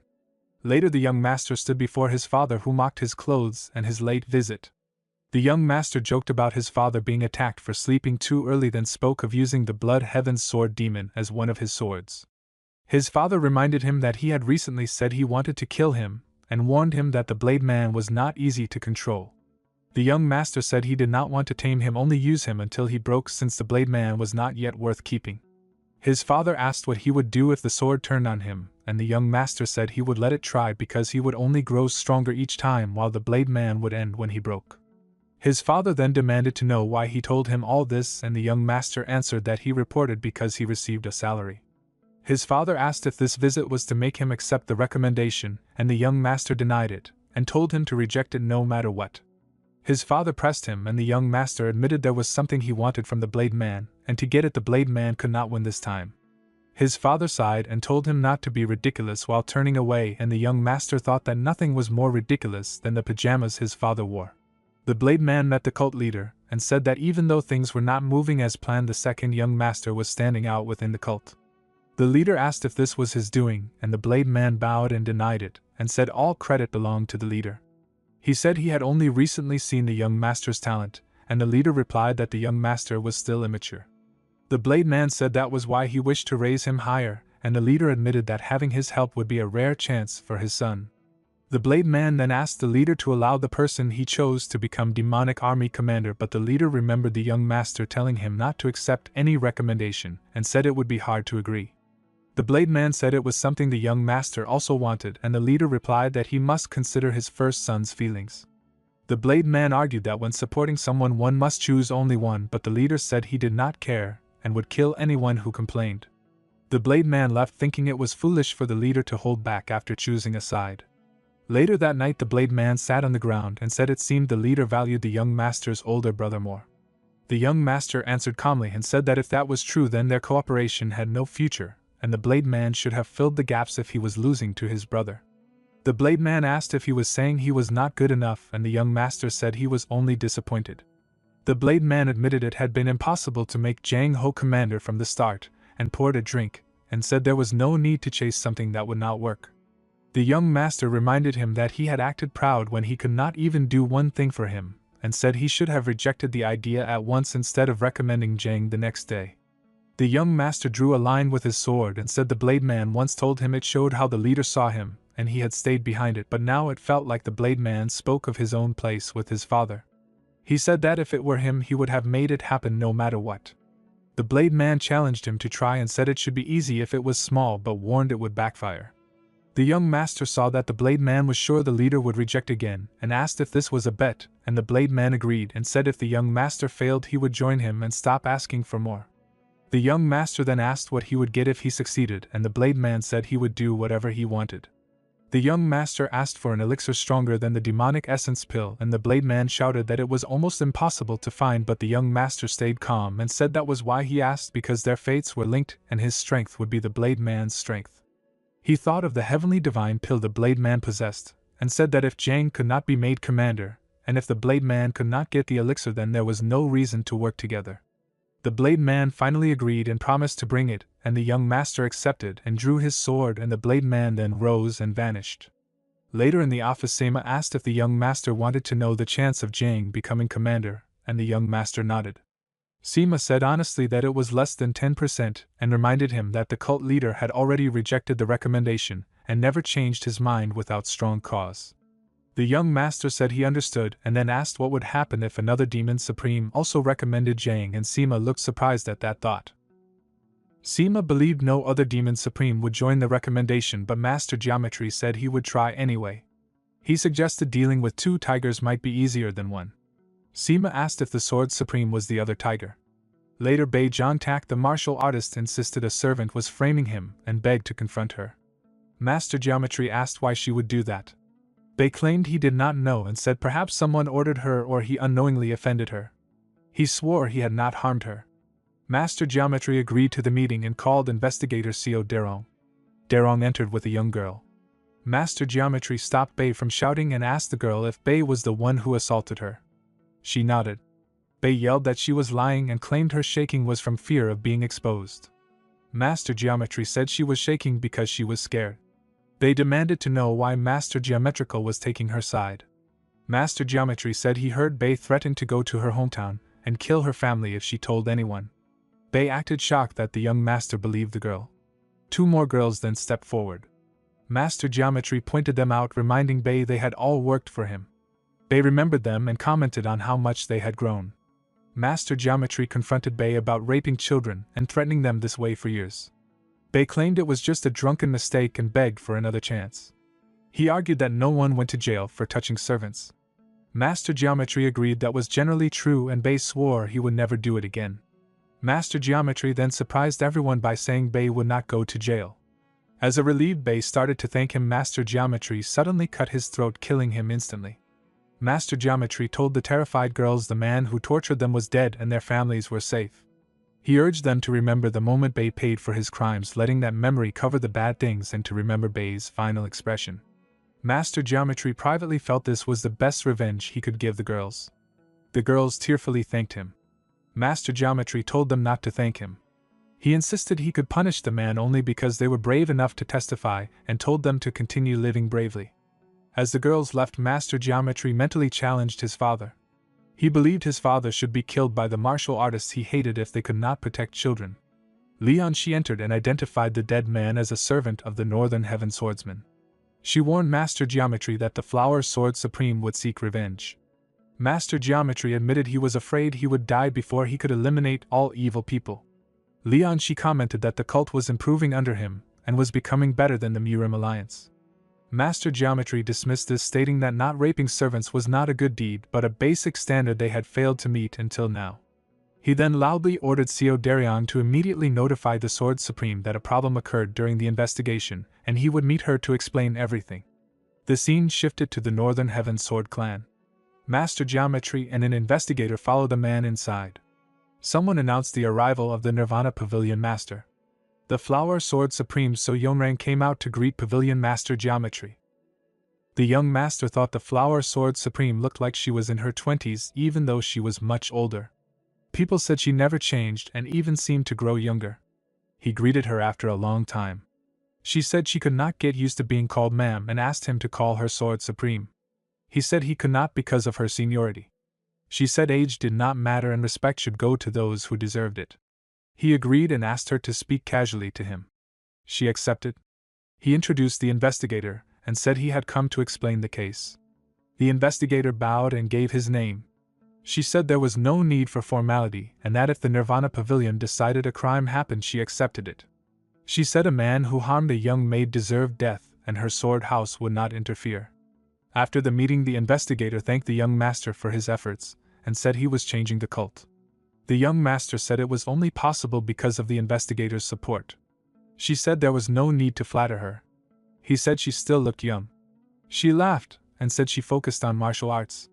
He remembered her life in the previous regression. After Wamugi killed his father, the cult collapsed and great masters fought for leadership. She became the leader first.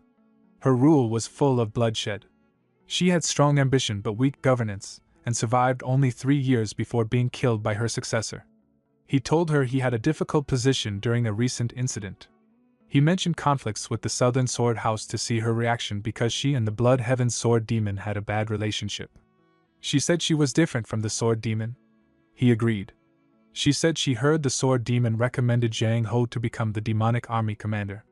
He explained that Zhang Ho was loyal and one of his own men. She asked how he persuaded the Sword Demon. He said he used the Sword Demon's pride and asked him to think of the cult. He added the Sword Demon did not want to lose him. She asked about another suggestion and he explained it was difficult. She realized he came to her to ask her pride and recommend Zhang Ho too. He felt it was time to be honest. She said she understood why he became Nirvana Pavilion Master. She stepped closer and said he had a strange way of moving people. She agreed to recommend Zhang Ho. He thanked her and knew she might have supported him to prevent the Sword Demon from having influence. The scene shifted to the cult leader. He said he did not expect the young master to persuade the Flower Sword Supreme. He asked about Zhang Ho and Sima said he was exceptional but lacked politics. The leader said the young master acted more by emotion. Sima said that could be both strength and weakness. The leader called it a weakness. The leader said with 2 demon supremes recommending Zhang Ho he had to accept. He could not offend both. Zhang Ho would become the demonic army commander. Sima bowed and agreed. Zhang told the young master he did not know how to repay his kindness. The young master said with Zhang's personality he doubted he ever could. He explained he chose Zhang for 2 reasons. First, Zhang was the most suitable person for the role and the decision was for the cult. Zhang said he did not deserve such praise. The young master said the second reason was that he hoped the demonic army would become his strength. He added that their relationship would never be used to force him into anything. Zhang said he valued personal ties and reminded the young master of the first time they met. He confessed he was emotional and loyal. He said he already swore loyalty to the young master and would work for the cult, the army, and the young master above all. The young master thought he had gained someone far better than expected and said he would count on him. Zhang said he looked forward to working with him. Later the young master told the Blade Man he looked like a guardian statue. The Blade Man asked if he was teasing him. The young master said no. The Blade Man praised him for making Zhang Ho the demonic army commander. The young master thanked him and wondered why the Blade Man seemed calm. The Blade Man asked how he persuaded the Sword Supreme. The young master said he would tell only if the Blade Man promised not to get angry.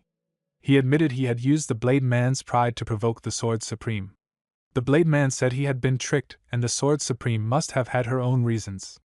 He asked what the young master would do now. The young master said the Blade Man was still his top priority. The Blade Man gave him a small box. Inside was the heavenly divine pill. The young master was shocked. The Blade Man told him he bet the rest of his life on him. The young master thought the Blood Heaven Sword Demon had shown his strongest card. He thanked him and said he would consume the elixir immediately, and asked him to guard him. The Blade Man was shocked but the young master said he trusted him. He explained that if the pill were poisoned he would have to obey anyway. The Blade Man asked what he would do if he was wrong. The young master said he would think about it later. He raised the pill to his mouth and consumed it. Energy burst around him and sweat covered his face. After some time he opened his eyes. The young master felt his energy surge and knew the heavenly divine pill had strengthened him greatly. The Blade Man asked about the taste and he said it was like honey, and the most delicious thing he had eaten. The Blade Man regretted not taking it himself. The young master smiled and said he had digested it better and felt his energy overflowing. He knew he would no longer lose to the Blade Man from lack of energy. The Blade Man wondered who he really was to move him enough to give the pill. Mana burst around the young master, as he said he was someone who would eventually lead him if the Blade Man lived long enough to see it. The Blade Man watched quietly. The young master asked about his ultimate goal. The Blade Man said he only wanted to keep living as he had. The young master asked why he was so passionate for that. The Blade Man said he was glad he had seemed like a young man with fire in his heart. The young master understood that ambition fades with time. He asked the Blade Man to pour him liquor. The Blade Man reminded him he had lost a bet. The young master said giving the heavenly divine pill had already won the real bet and accepted the drink. He thought he would make the Blade Man one of his own people. The Blade Man poured another cup and they agreed to work together. The young master noted that even though the Blade Man laughed freely, his heart was still closed. He sensed only when that door opened would their fate be decided.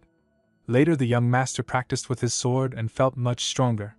His attacks were faster, and he felt ready to face demon supremes, though he still wanted more energy.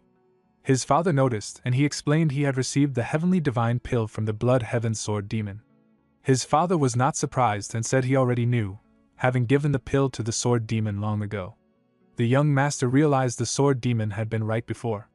He explained he had offered himself in the bet, and joked that he would take advantage of all 8 demon supremes.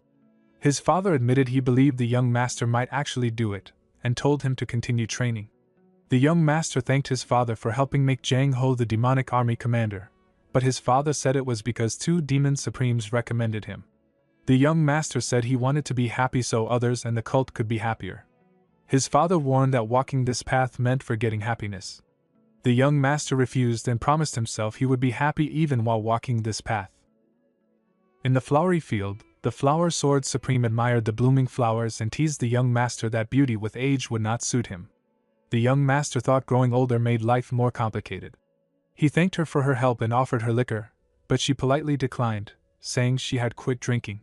He felt embarrassed and apologized, thinking his small gestures still showed respect.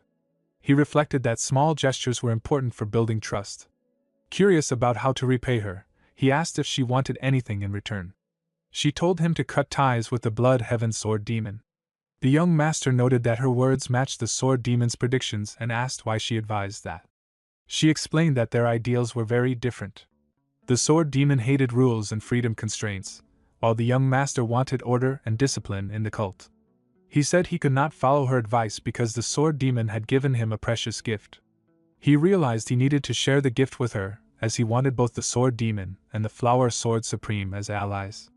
When she asked about the gift, he hesitated but then told her it was the heavenly divine pill. She was surprised and asked if the greedy old man had really given it to him. He nodded and said it seemed the Sword Demon valued him more than the pill. He thanked her again for her help and promised to assist her if needed. Before leaving, she asked what kind of person the Sword Demon seemed to him.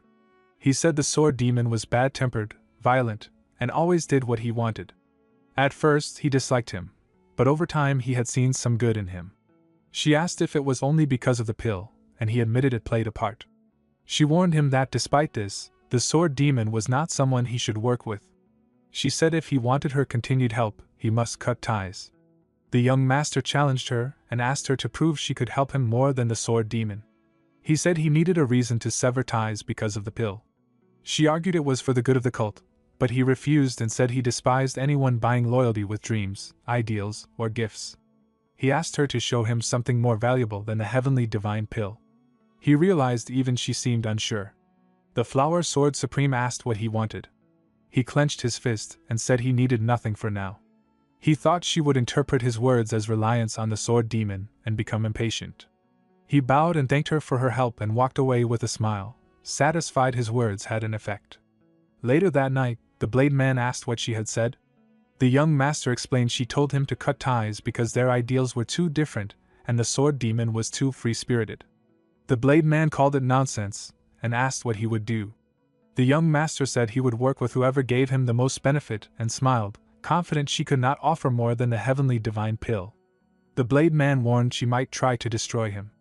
The young master asked why their relationship was strained, though he already knew, and the blade man said reasons were not needed to hate someone. To end on a good note, the young master suggested getting a drink. He said it was important to show disappointment and talk when upset. He offered to buy the drinks. The blade man flew toward the demonic village, shouting he would wait there, leaving the young master alone with his thoughts and plans. At the pleasure bar, the blade man said he expected the young master to take him to a courtesan house even though he disliked such places. The young master said it was surprising because his late brother had liked them. The blade man told him not to mention his brother because it ruined the mood. The young master thought he had mentioned his brother on purpose to prevent the blade man's old wound from festering. The bar owner welcomed them warmly and said it was an honor to serve them. The young master said they came because the food and liquor were good. The owner thanked him. The blade man said he was too friendly. The young master said kindness caused no harm. The blade man argued emotions caused trouble and asked if food tasted better when made kindly or under threat. He said the young master's brother had an advantage in that. The young master admitted life might be easier without emotion, but he refused to live like that. He said food tasted better when made by someone happy. The blade man warned others might demand favors later if treated kindly. The young master said the same person might return kindness many times and it could save his life. The blade man said they would see. The young master said the blade man was actually more emotional than him. The blade man called him blind and terrible at judging people. The young master thought he was right because the blade man had shown more emotion than usual. The young master told him to manage his disciples or they would clash with the Nirvana pavilion. The blade man said he was arrogant. The young master said he was the arrogant one. The blade man shouted in protest. The young master accused him of looking down on the cult and his father and acting as if nothing mattered. Mana burst around the blade man and the table and plates shattered. He shouted that the young master was beyond arrogant and wanted to beat him to death. He demanded new liquor and food. The young master stood, apologized, and paid for the damage. He offered extra to cover all losses and asked for enough food and drink to fill the table. The owner accepted and hurried away. The blade man asked if the young master really wanted him to act like that. The young master said even if he wanted to, he should not destroy things. The blade man asked if he was teaching a demon supreme to be kind. The young master said he wanted a path where people did not destroy a restaurant when upset. The blade man shouted in disbelief. The young master told him to stop yelling and sit down. The blade man clenched his teeth, sat back, and called him an arrogant brat. He said he was crazy and warned he would kill him if betrayed. The young master asked if he meant it, and the blade man confirmed. The young master asked him to swear loyalty sincerely. He poured a drink and offered it. The blade man held the cup and the young master thought he had agreed in his heart. Later that night the Flower Sword Supreme walked in the field with a subordinate. The subordinate said the young master was drinking with the Blood Heaven Sword Demon and called him arrogant. She told him to be careful with his words. He agreed. She observed the young master was not the same as before. The subordinate said he was like a storm in a teacup. She wondered if the teacup could hold the whole Murim. She noted the old man gave him the heavenly divine pill showing the sword demon saw him as a possible successor. The subordinate asked if she saw the possibility. She thought the young master had shown an unexpected side but not enough to deserve the elixir. She felt annoyed and wondered if she missed something the sword demon noticed. The subordinate bowed and said he had prepared a new man for her to rest. She turned and walked away. The young master entered his father's training hall and saw the ancient cold iron on the wall. He asked about it, but his father dismissed the question and told him to practice the 4 strides of the wind god. Mana flowed around him as he moved and he noticed the technique had many variations. He observed that his movements changed depending on his understanding. After finishing, he wondered if he had done it correctly. His father asked if he had reached that level and seemed to acknowledge his skill. They discussed martial arts and his father listened, shared opinions, and accepted some of his ideas. He advised putting more strength into the right foot. The young master felt surprised at how free and rational his father was. His father asked him to close his eyes and shared what he had learned. The young master observed and felt his own skill had improved. He thanked his father and promised to repay him with more allowance. His father told him to eat first.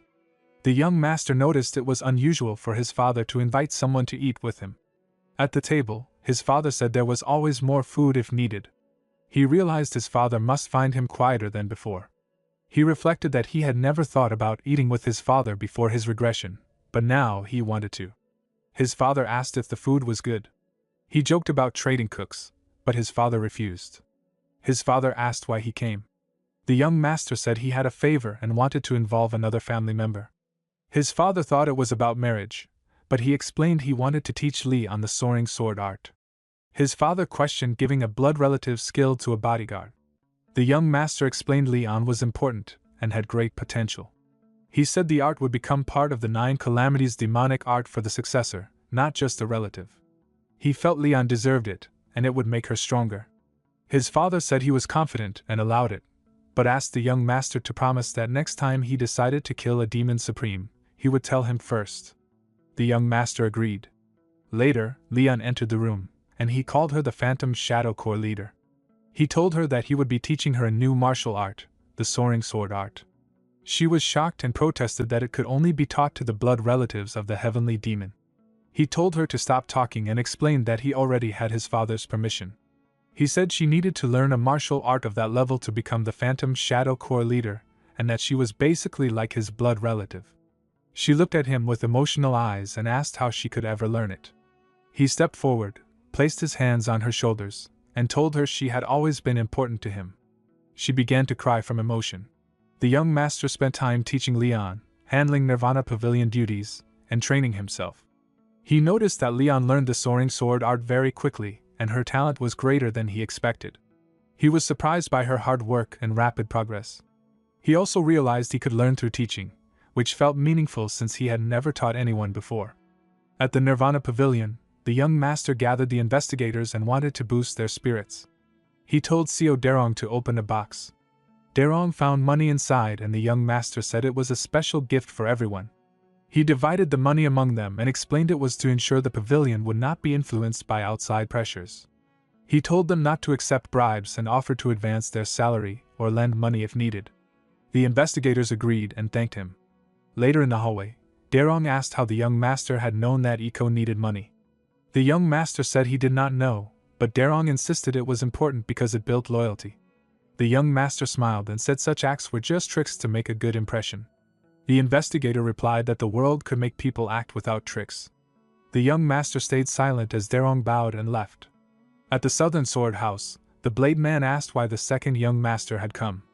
The young master told him he was not there to punish him and held out a box. The Blade Man opened it and saw the top-quality blood poison pearl. The young master said it was a birthday gift. The Blade Man was surprised and said he had not celebrated in years. The young master joked about knowing everything through the Nirvana Pavilion.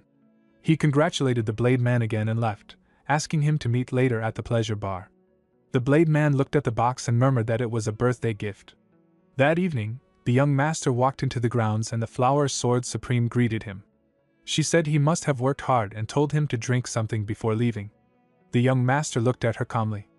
The young master sat in front of her and reminded her she did not drink liquor. She said the liquor was for him, and he drank it. She asked if it could be poisoned and he said he had countermeasures and thought about using the blood poison pearl. She noticed the pearl was top quality. He said he knew she was not fully friendly and would not drink carelessly. She asked if he used the pearl with the sword demon and he said he did not. She asked why he trusted the sword demon but not her. He said many things had happened before his first drink with the sword demon. He realized she had recommended Jiang Ho to push him away from the sword demon. He said he wanted to build history with her to one day drink what she offered without the pearl. She said only parents helped without conditions. He told her he would drink at the entertainment pavilion later, and she could join if she wished. She walked away. The young master later saw his father on a rooftop and wondered why he was there. His father said he came to see how he was living. The young master thought about how his father had never visited before and how many first experiences they were sharing. He asked if his father wanted to come inside but his father refused. The young master offered a chair but his father said he had sat enough. The young master mentioned the demon physician's advice that sitting too long shortened life. His father asked if he wanted to live long and he said yes, he had many things to try. He asked if his father wanted anything besides being the heavenly demon and his father said no. The young master said he wished to visit the Central Plains with him to see places and people and thought the snowy mountains were refreshing in summer. Later at the pleasure bar, the owner told him to enjoy the food and he thanked him. The owner said he should be thankful because the Nirvana Pavilion branch reduced troublemakers and unpaid tabs. The young master was glad to hear that. The owner said many people had received help thanks to him. The Blade Man arrived and said the young master was popular. The young master said the Demon Supreme should drink in peace without worry. The Blade Man asked why he lied, and he said it was harmless to keep customers comfortable. The Blade Man said they could leave if they did not like it. The young master told him to compensate, send them elsewhere, and pay the owner for losses. The Blade Man said he was acting kind, and the young master said it was basic manners. The Blade Man asked if a demonic cultist should act that way, and the young master said a demonic cultist was still a person. The Blade Man said he could not tell if the young master belonged to the Murim Alliance or the demonic cult. The young master thought he did not see himself as a demonic cultist since he left the cult young and met many people. He raised a cup and congratulated the Blade Man on his birthday. The Blade Man said celebrating age was pointless, and the young master said birthdays were just an excuse to drink. The Blade Man said he used to like drinking but had cut down, and the young master admitted he liked drinking more than he seemed. The Blade Man then noticed the Flower Sword Supreme enter, and said he had not stopped drinking completely. The Blade Man's eyes widened as the young master welcomed the Flower Sword Supreme and invited her to sit. He said it was the Sword Demon's birthday, and that even with hatred between people, a birthday should be celebrated. She told him to only invite her when he was alone in the future. The Blade Man asked why she was unhappy, and she called him selfish. She mocked him and told him to get drunk and speak nonsense. The young master thought neither would attack since Demon Supremes were forbidden from fighting, and asked them to calm down before midnight. She glared and asked why he had started this, and how much he must disdain her. He admitted he needed her, and hoped the two would reconcile. She said if it were easy, they would not still be at odds. He said they had to keep meeting until the grudge faded. She said he was too greedy, and reminded him she would never work with the Sword Demon before walking away. The Blade Man shouted thanks for the birthday wish and left. The young master gave gold coins to the owner, and joked about the Blade Man breaking things. He thought the two Demon Supremes had reacted as expected, but he needed to keep pushing them to release their buried emotions. Later in his bedroom, he woke because someone was calling him. He saw the Flower Sword Supreme waiting outside. She told him he sensed her even without her aura, showing his sharp skills. He said he was a light sleeper. She reminded him he once despised people who won hearts with words and ideals. He agreed. She said she hated those who were good with words but lacked ability. He asked if she saw him that way. She placed her hand on her sword and suggested they find out. She unsheathed it, and he noticed she had no openings even with her back turned. He said he hated people who were strong yet uncaring and used power to oppress. Dust rose as she said she had been too nice, and he had become arrogant. He asked what she would do if he won. She said she would do as he wished and even die if he wanted. He thought she was confident because her martial arts were second only to his father's. She asked what would happen if he lost, and he said he would do as she wished. She told him she wanted him to cut ties with the Sword Demon. He smiled and said she would find out today. He held the black demonic sword which could damage her blade. She said he could strike 3 times first. He accepted and began. He rushed forward with the soaring sword art first form, avoiding the 4 strides of the wind god, and slashed. She blocked it, and her eyes widened. The young master and the Flower Sword Supreme clashed with fierce speed, and she pushed him back again and again. She attacked sharply, but he blocked her strikes many times. She landed on the ground and sent a mana beam at him. He slashed his sword and dodged it, thinking she broke her promise of letting him attack 3 times first. He understood she had no choice because the shifting slash was a technique that could not be stopped by blocking alone. She had to attack in order to defend. He gathered dark mana in his hand with the scaring sword art form Heavenly Slash and sent a dark beam toward her. She raised her sword and blocked it, but her eyes widened in disbelief. When the dust cleared, he stood with his sword pointed at her. She asked what had just happened. He reminded her to be careful because he carried the black demonic sword. She argued that even with the heavenly demon sword, it was a fight she should not have lost. He told her he had completely mastered the soaring sword art. She refused to believe it. He thought it was natural since the soaring sword art was an advanced martial art similar to what the Demon Supremes used. He asked if she thought his father would make him the Nirvana Pavilion Master only because he was his son. She said she had taken the heavenly divine pill to make up for her low inner energy. He told her he had won and asked if she acknowledged it. She admitted that if she had known his strength, she would not have lowered her guard. He thought she was right because her trust in him and her promise to let him strike first led to her loss. He asked if she planned to deny her defeat, and warned that breaking her word would haunt her as a coward among the demon supremes. She shouted for him to stop provoking her, and said she would keep her word. She demanded to know what he wanted. He reminded her that she had offered her life if she lost. She asked if he truly wanted her life. He said he did not, thinking he was not as crazy as others claimed. She asked again what he wanted. He apologized sincerely for his disrespect and asked for her forgiveness. She wondered if he was mocking her. He told her he should not have acted so rudely or invited her to that dinner. She asked why he was apologizing after winning. He admitted he wanted to earn her favor and hoped she would support him with sincerity. She asked if he meant support in the fight to become the successor, and said she was disappointed if he thought it would matter. He explained he treated others based on how they treated him. If someone threw sand at him, he would push them into the mud. If someone threw water at him, he would throw something worse. But he told her he never wished to treat her that way because she was the most worthy of respect among the 8 demon supremes and had a noble spirit. She asked if that was truly how he saw her. He confirmed it and left, telling her he would see her next time. As he walked away, he thought about the future she would one day face. Not everything he said was a lie. Those events had not happened yet, and if meeting him could change her fate, then maybe the bloodshed she would cause could disappear. He hoped a new life could bloom for her, and that the wasteland he once saw in her eyes might one day be filled with flowers instead. The next day came, and the Flower Sword Supreme accepted his apology. The young master noticed she looked unwell and wondered if her loss had caused inner turmoil, then thanked her. She openly admitted her defeat and asked to fight again that day. He refused calmly and said he could never win again because her mistake had given him the first move, and without that he would have lost. She insisted that he had mastered the sword art and had enough inner energy to win again. He denied it and said the victory was only rare luck, not skill. She then offered a duel without conditions, saying she would grant any wish if she lost. The young master felt her words were foolish and proud, and he finally understood how such pride led her to rise through bloodshed and later fall. He told her he would never tell anyone about the match and advised her to rest since she looked unwell. When he turned away, she admitted she felt ashamed. He told her she should not, since his win was only luck. She then confessed that her shame came not just from losing but from the words she had spoken about her face, which felt deeply humiliating. He replied with understanding and said that such feelings were natural, and even he would feel the same way. She said that such shame was unacceptable for a sword supreme and claimed it would have been better to be stabbed in the face. She asked if he now understood why she returned and again requested a rematch. He refused and asked her to let him enjoy his single stroke of luck. She then said she had promised to never lose to anyone except one person. The young master was shocked and wondered who that person could be, then asked her directly.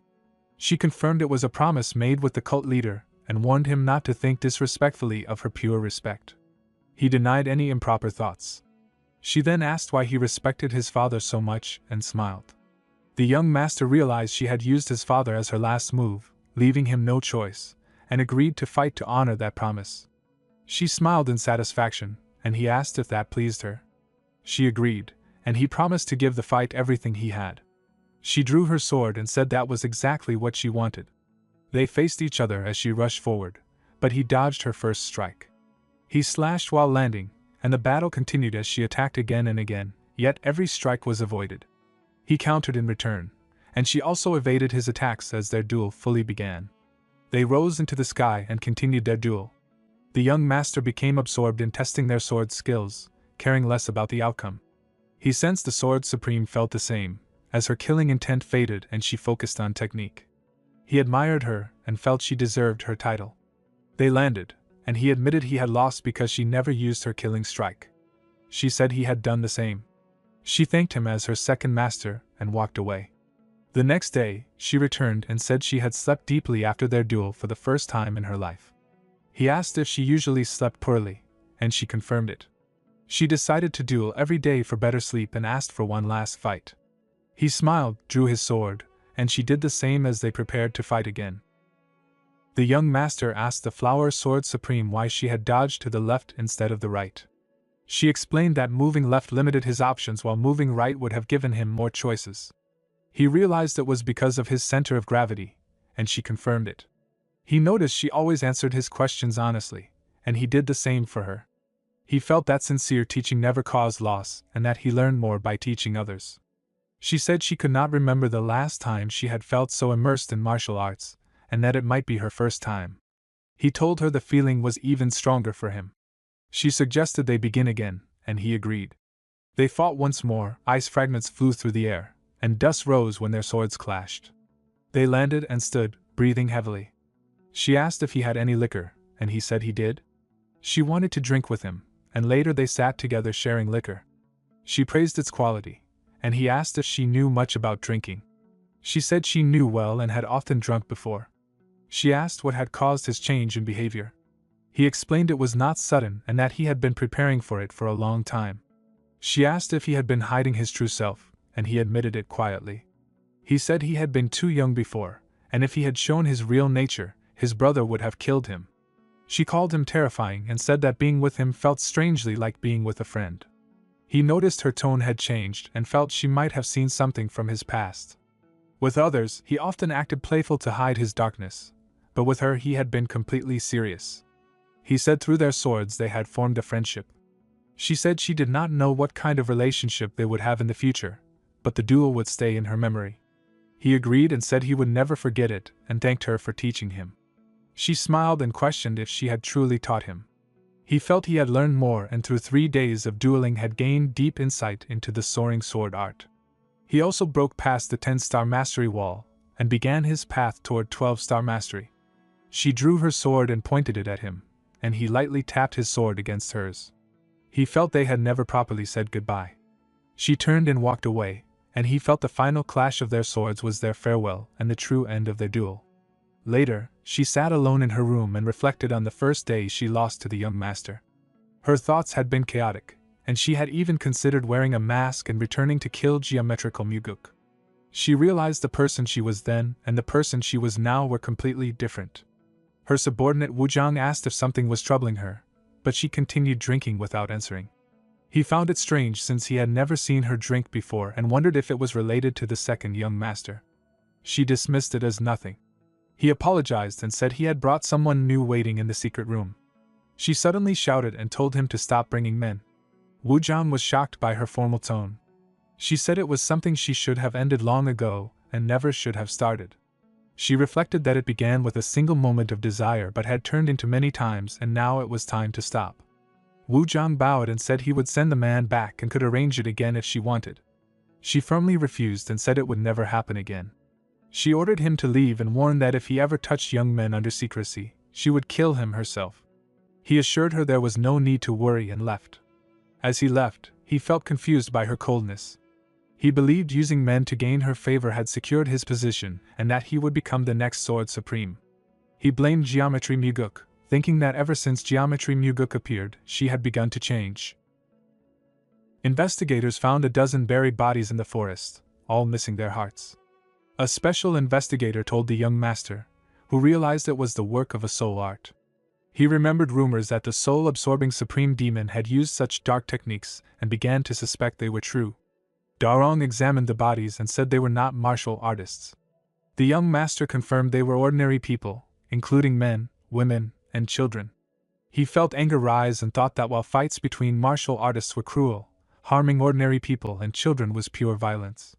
He decided to stop this first, even before pursuing his personal goals.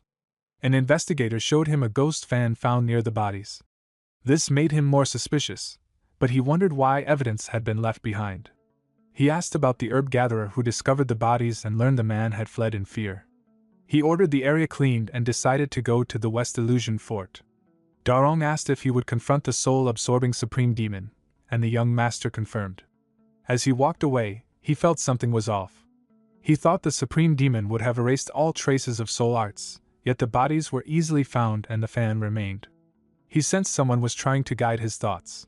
He suspected Cao Wuzhang, who had died while under a soul-controlling spell trying to kill the Sword Supreme. After his death, it was revealed he had feelings for her, and the recent duel might have provoked him. The young master believed someone wanted him to die fighting the supreme demon, or be pulled away from the Sword Supreme.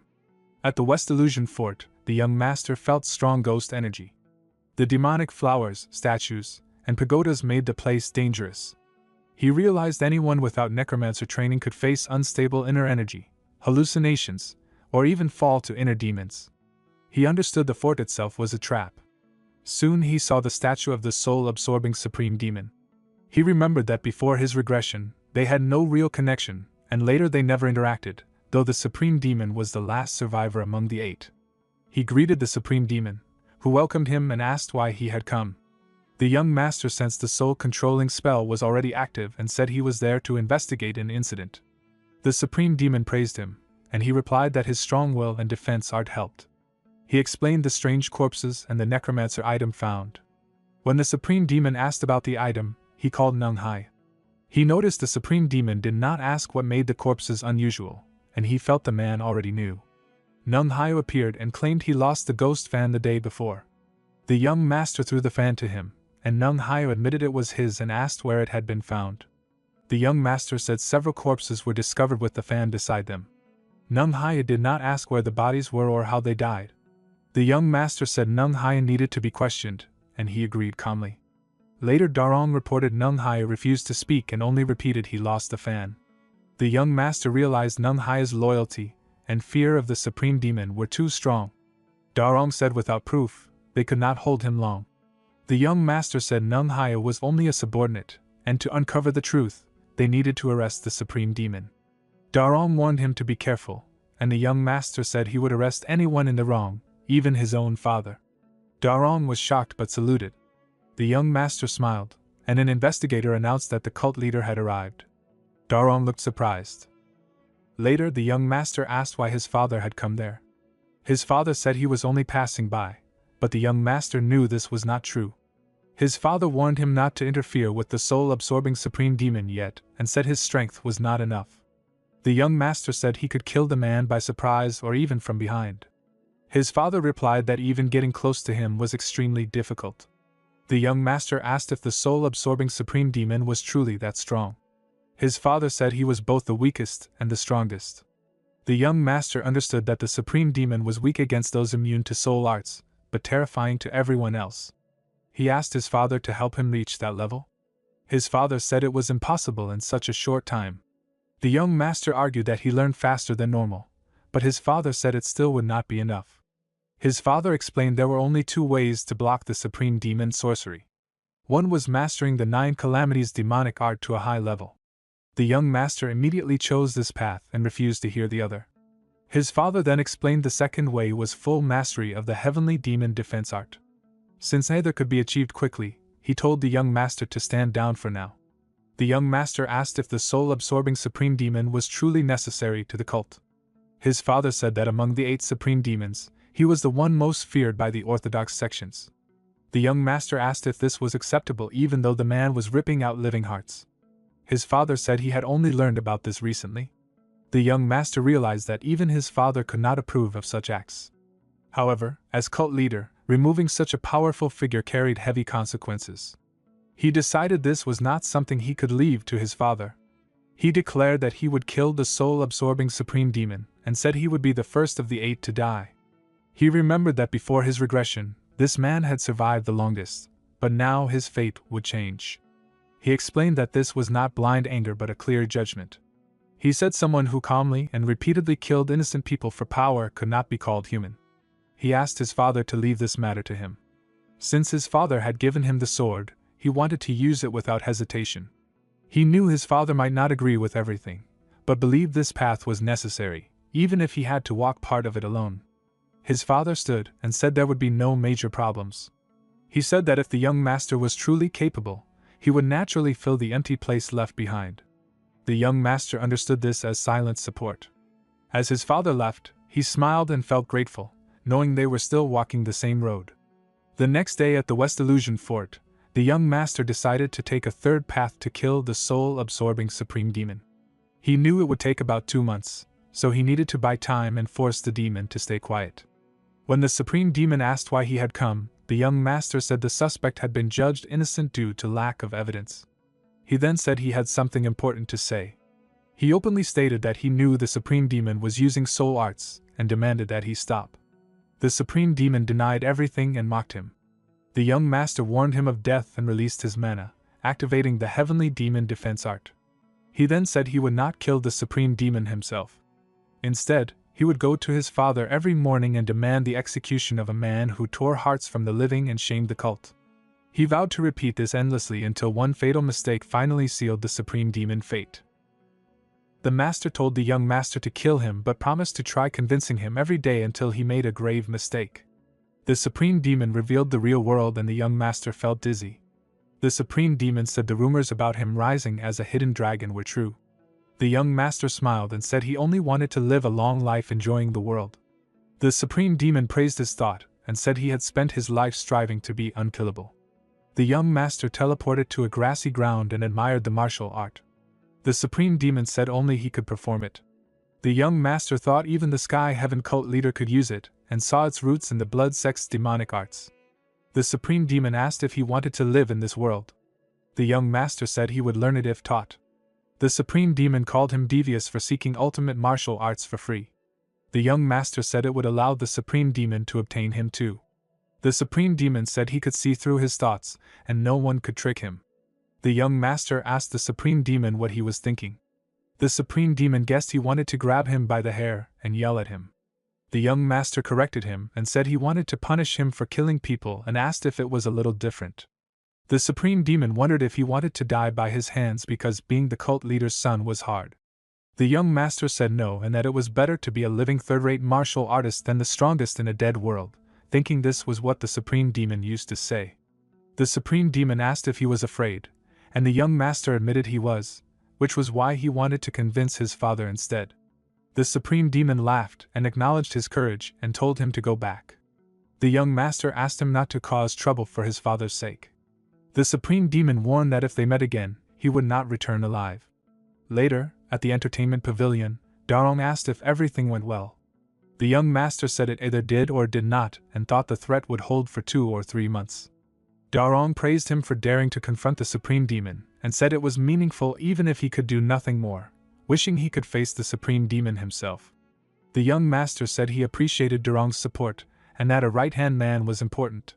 Donghua asked if he was the right-hand man, and the young master said Leon was his heart, not his right hand.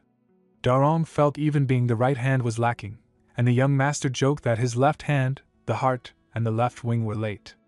Donghua asked who the left wing was, and the young master said just someone. Jang arrived and apologized for being late. The young master said he had to call him since it was the first drinking party with all his people and offered him a drink. Jang thanked him, and Donghua looked at him. Leon then arrived and apologized, and the young master told her to sit without apologizing. She greeted Jang and Donghua, and Jang noticed she seemed different. The young master thought her aura had changed because of her training in the soaring sword art. Lee said she had lost weight from training and wanted a drink. The young master acknowledged her hard work. Donghua felt like the only loser and the young master asked if he wanted to learn martial arts properly. Donghua was surprised, and the young master said he could arrange someone to teach him even if he could not make him an official disciple. Later, on the street, people looked surprised, and the blade man stepped forward angrily, saying he would not tolerate being summoned at someone else's whim. Late at night, investigator Donghua noticed a storm was coming. The young master told him to stop wasting time and gave him 1 minute to think. He said overthinking would prevent any decision and that after tonight, all offers would be off the table. The young master thought Donghua was too young and lacked the relationships and network needed to become the Nirvana Pavilion master. Donghua drank quickly, and Leon warned him he was drinking too fast. Donghua worried it might be too late at 32. The young master said being late had an advantage because he would try harder and every strike and step would carry more effort and thought. Donghua agreed to try, saying he felt persuaded because the young master recommended it. Leon smiled, praising the young master's persuasiveness. Donghua admitted he felt regretful because he had worked 10 years as an investigator aiming to become a special investigator. The young master clarified he did not mean quitting but studying martial arts after work. Donghua asked if he would work himself to death. The young master said it would let him fulfill the dream he never could before. Donghua worried it might be too late and that he would have to bet his whole life on it. The young master told Donghua that learning late meant there was no need to rush and that slow effort after work brought the best results. He explained that rushing or having too much free time often led to doubt and defeat, while using small precious moments led to real growth. Darong said he understood and asked who would teach him. Leon became flustered and Jang looked surprised when the blade man stepped forward. Darong noticed their expressions in confusion. The blade man complained that the young master was getting arrogant for dragging him out again. The young master welcomed him warmly and invited him to sit, saying he called him to drink together. Jang thanked the blade man for his recommendation, but the blade man said the credit belonged to the young master. The young master said none of it would have been possible without him. The blade man said he only recommended Jang because he trusted his ability. The young master then asked the blade man to teach Darong martial arts. The blade man reacted harshly and questioned who Darong was. Darong loudly introduced himself in a drunken and exaggerated way. The young master laughed and explained he had drunk too much. The blade man said Darong was lucky to be alive and refused to teach him. The young master insisted Darong was someone they desperately needed and said he wanted him to learn from the best, which was the blade man. The young master argued that he learned faster than normal. The blade man refused to teach Darong because he was not his disciple. The young master told him to make Darong his disciple, saying none of his current disciples were worthy, and asked what he thought of Darong. The blade man said he did not like him. The young master urged him to do something he did not want for once. The blade man repeated that he did not like him, and did not need a reason. The young master said he did not like the blade man either, which surprised them. Darong asked the blade man if he would be happy being forced, and pleaded not to teach him, calling him honorable but cold. The young master said the reason was so Darong could learn martial arts. Darong cried, saying it was not right. The young master asked the blade man to at least teach him half an hour a day after work for a few days or years, and if he still did not like him, they could stop after the first day. The blade man asked if the young master really trusted Darong. The young master said he was trusting him and thought the blade man and Darong were strangely similar, both passionate though slightly off from the mainstream. Darong shouted with teary eyes that he did not want to. The blade man held his sword, but the young master stopped him. Darong suddenly dozed off on the table. The blade man asked what he would get in return for teaching Darong. The young master said he would help resolve a long-standing grudge. The blade man's eyes widened and he sat down. The young master poured him a drink, thinking about whether the Blood Heaven Sword demon truly wanted to reconcile. They drank together. The blade man asked if the young master was serious, and he confirmed Darong should not learn for free. The blade man asked about the branch office and whether it was really helping his reputation. The young master thought the blade man misunderstood his intentions but smiled and left Darong in his care.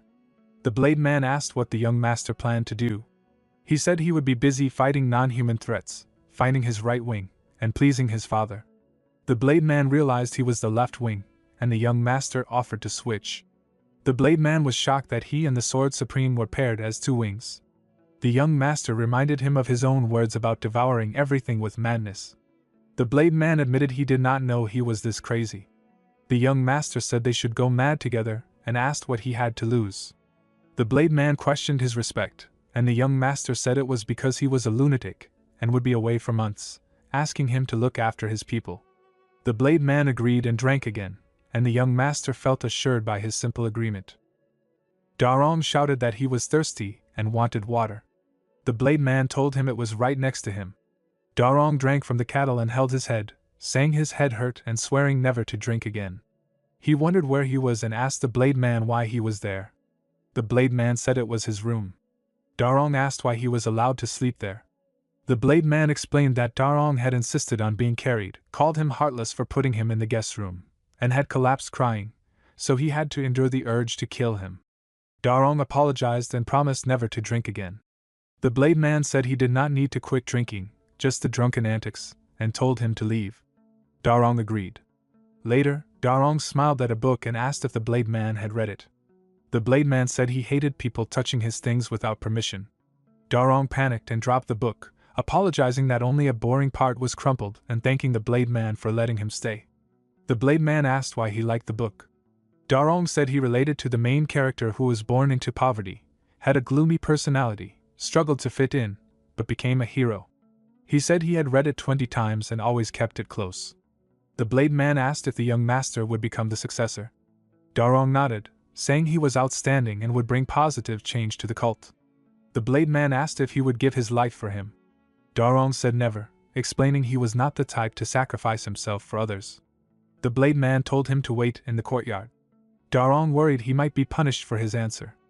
On the ground, the blade man pierced a sword and told Darong to pick it up. Darong held it and said it was heavy. The blade man explained that understanding its weight was the beginning and end of the sword techniques he would teach. Darong said what he was taught sent shivers down his heart. The blade man joked it was from drinking too much or a heart condition, then walked upstairs telling him not to be late for training. Darong smiled and promised he would not be late. The scene shifted to Mount Hong, where the young master entered a pleasure bar and recalled that in his past life he had once come here for the Thunder Bell and met a boy who later became a man.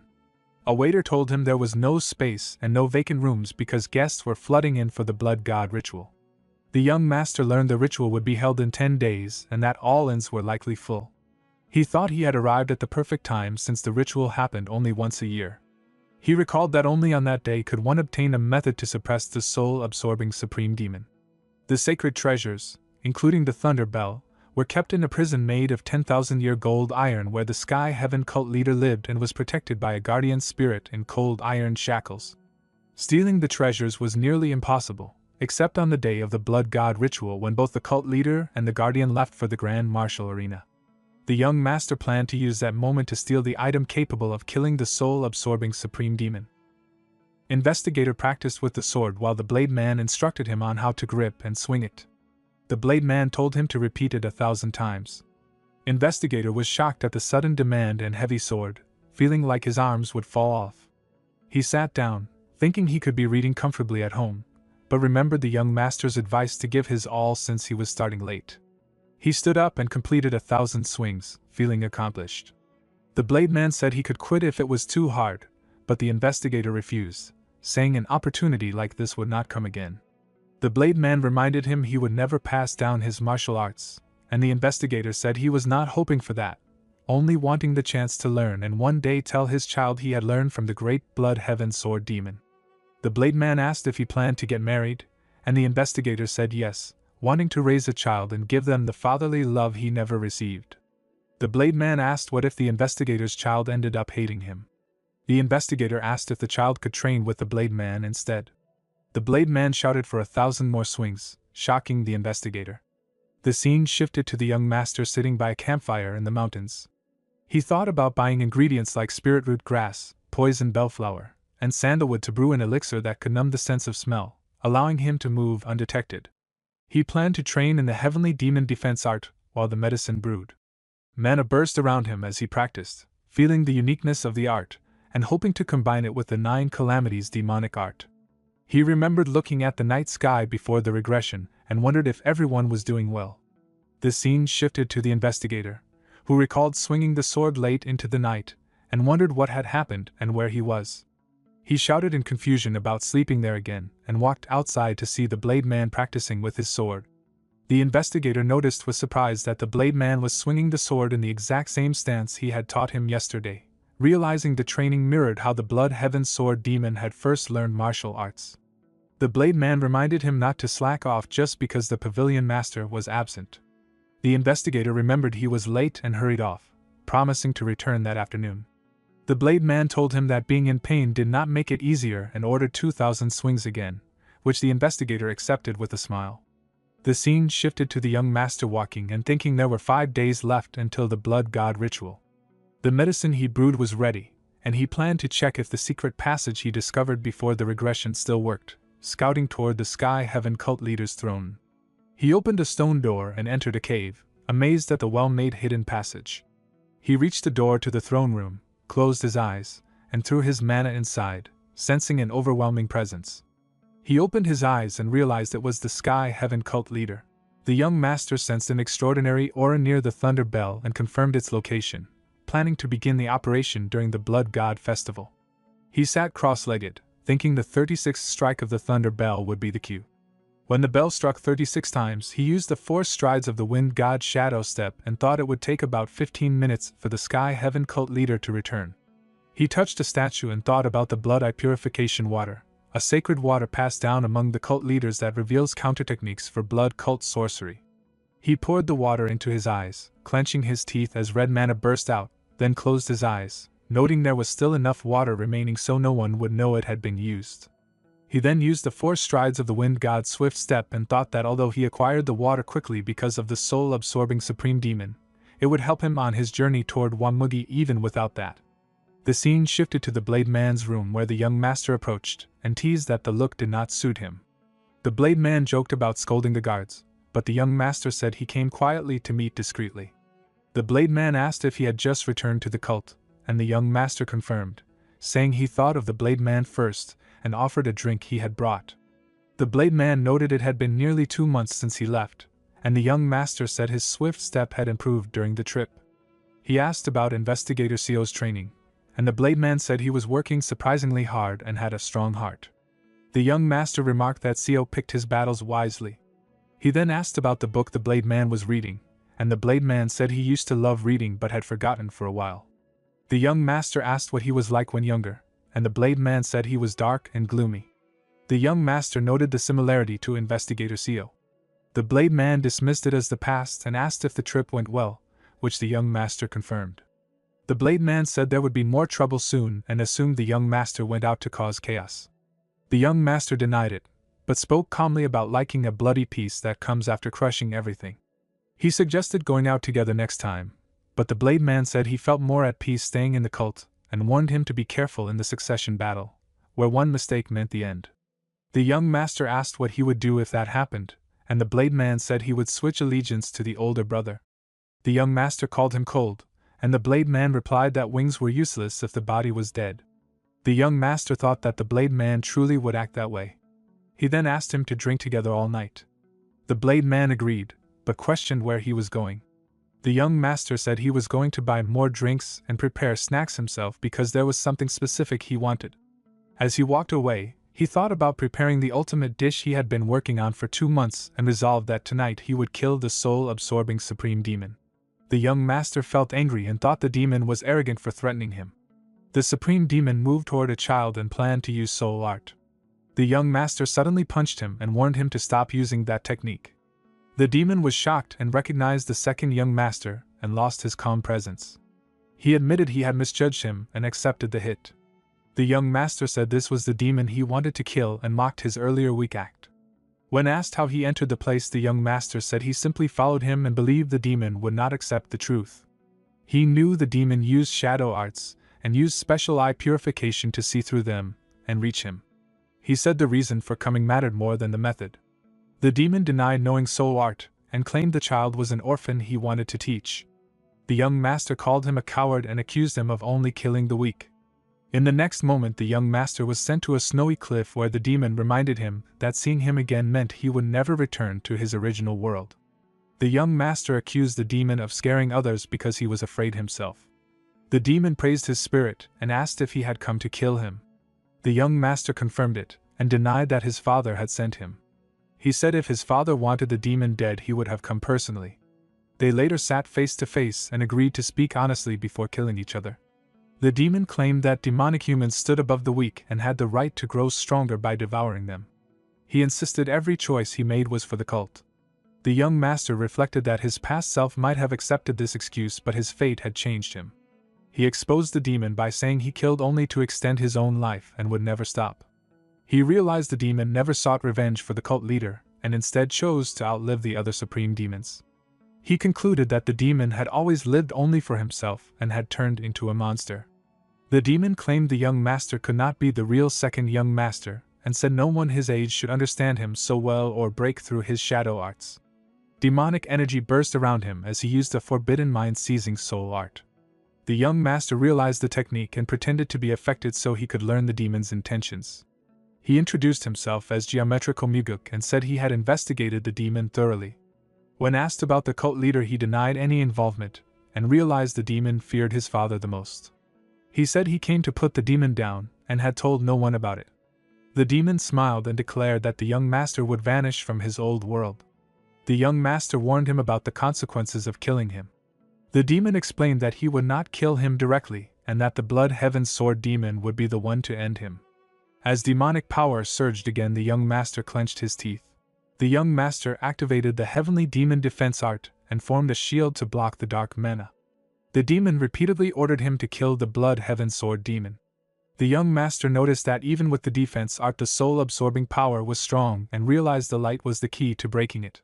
When the pressure faded, the demon was shocked that the young master woke up on his own. The young master said he had grown attached to the Blood Heaven Sword demon and did not truly want to kill him. The demon released even stronger dark mana and used a more powerful soul-absorbing art, but it still failed. Confused, the demon demanded an answer, and the young master repeated that their bond protected him. Dark energies surged again and shadows rose from black liquid around them. The young master drew his sword and slashed as the shadows attacked, while realizing the blood eye purification water allowed him to see how to break the sorcery. The demon widened his eyes as the young master mocked him. Heavy rain suddenly fell and the young master realized falling into the soul-absorbing illusion meant death. He sank into endless water and struggled to swim up while understanding why the soul-absorbing supreme demon was so feared. He realized even the strongest masters would collapse if they failed to find the exit. As he drowned again, he suspected the way out was hidden underwater but found nothing. When he surfaced once more, he noticed a stone and realized it was the place he had stood on before. He grabbed it and understood the exit had been in the most obvious place all along. He struck the stone with his sword and returned to face the demon. He was then sent into a space filled with mirrors showing fragments of his life. One mirror showed an old man on a bed and he realized it was a false future made by the demon. He reflected on his past sins and accepted that saving others gave meaning to his end. Feeling at peace, he shattered the mirror with his sword and revealed the demon standing behind it. The young master stared at him with sharp and focused eyes.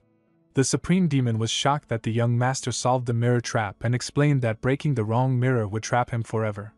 The young master calmly said it was luck.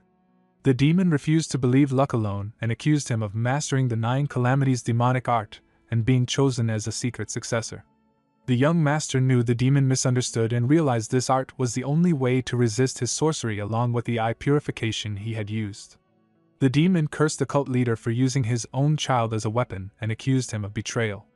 The young master questioned this and said his father had respected the demon and hesitated until the end. When asked why he was doing this, the young master explained that he had lived an ordinary life until he was suddenly dragged away and killed without reason. He believed anyone would feel wronged after suffering such an end. The demon said life was never fair and that the weak should become strong. The young master replied that if someone had to bear the grudge, then the demon should carry it all. Dark mana erupted as the demon admitted his desperate will to survive and his hatred toward the cult leader. He revealed that he had fallen into soul arts and even learned dark demonic arts. The young master realized these arts were far more powerful but slowly destroyed those who used them and were forbidden by the cult. He concluded the demon would have died from the side effects even without interference. The demon claimed he suppressed those effects using energy gained from soul arts. The young master understood that soul arts were used to counter the backlash of dark demonic arts. The demon threatened to kill him and later take his father's place. The young master mocked him as a coward who would spend his life hiding his ambition and clinging to survival. He realized that even in his past life the demon had never revealed this dark secret. The demon launched a fierce attack, but the young master blocked it, and realized the fight was only possible because the demon had already exhausted much of his inner energy. He used his strongest sword art and struck with celestial equilibrium, but was shocked when the demon survived.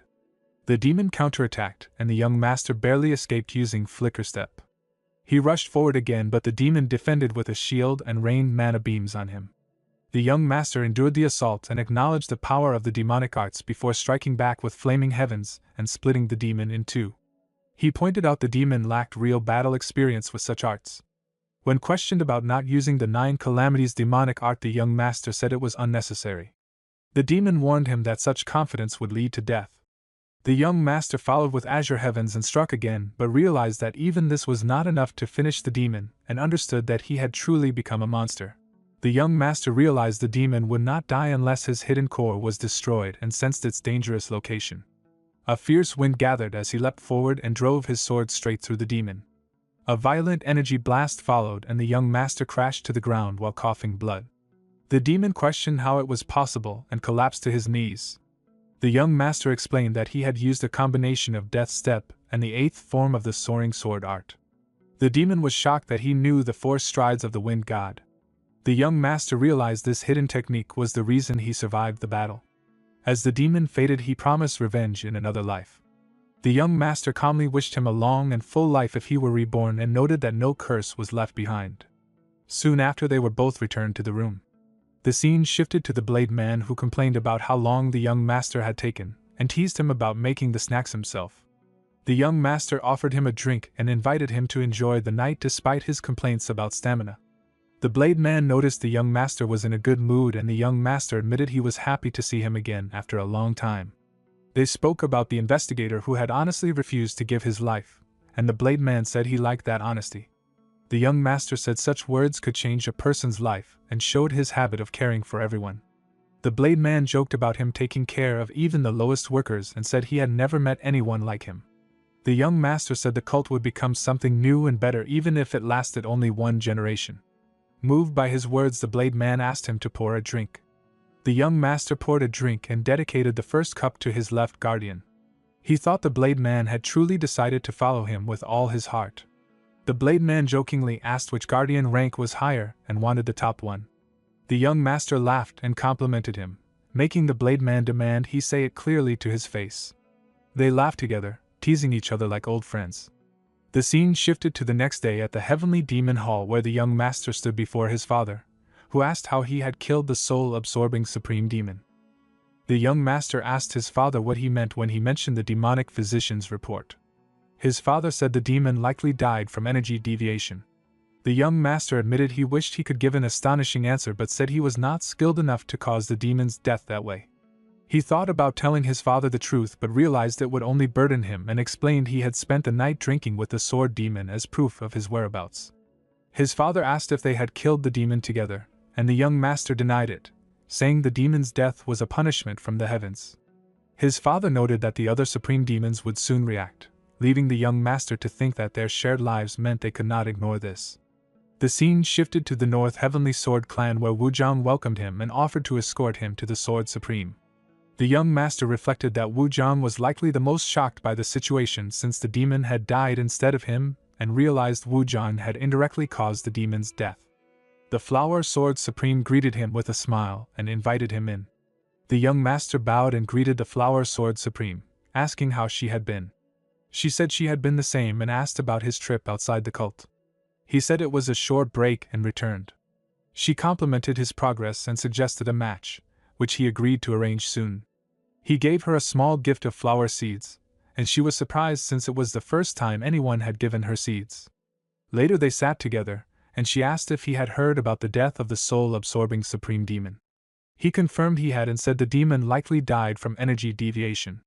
She noted that no other supreme demons would believe that and asked if he was involved. He explained he was not the one responsible, and compared himself to someone fishing in a turbulent sea. She agreed he had caught the sword demon and teased that catching her would be harder.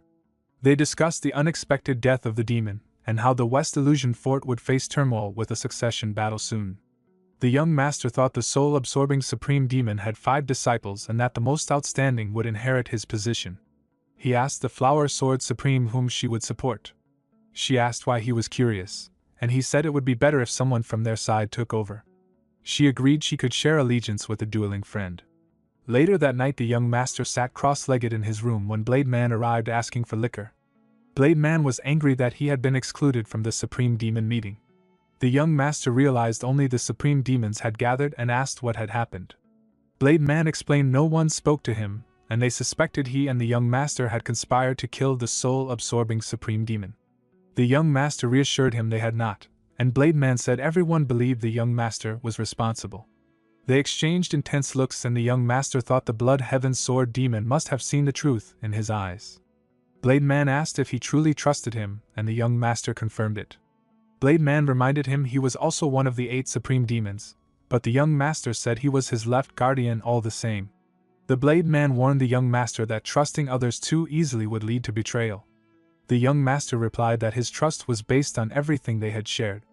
When asked if he feared becoming the enemy of the Demon Supremes, he calmly calculated their numbers and explained that only 4 true enemies remained. The Blade Man grew frustrated but admitted he expected such madness from him. He then warned that neither he nor the Sword Supreme would fight the other Demon Supremes due to old rules. The young master said he already knew and accepted that he would fight alone as long as they did not betray him.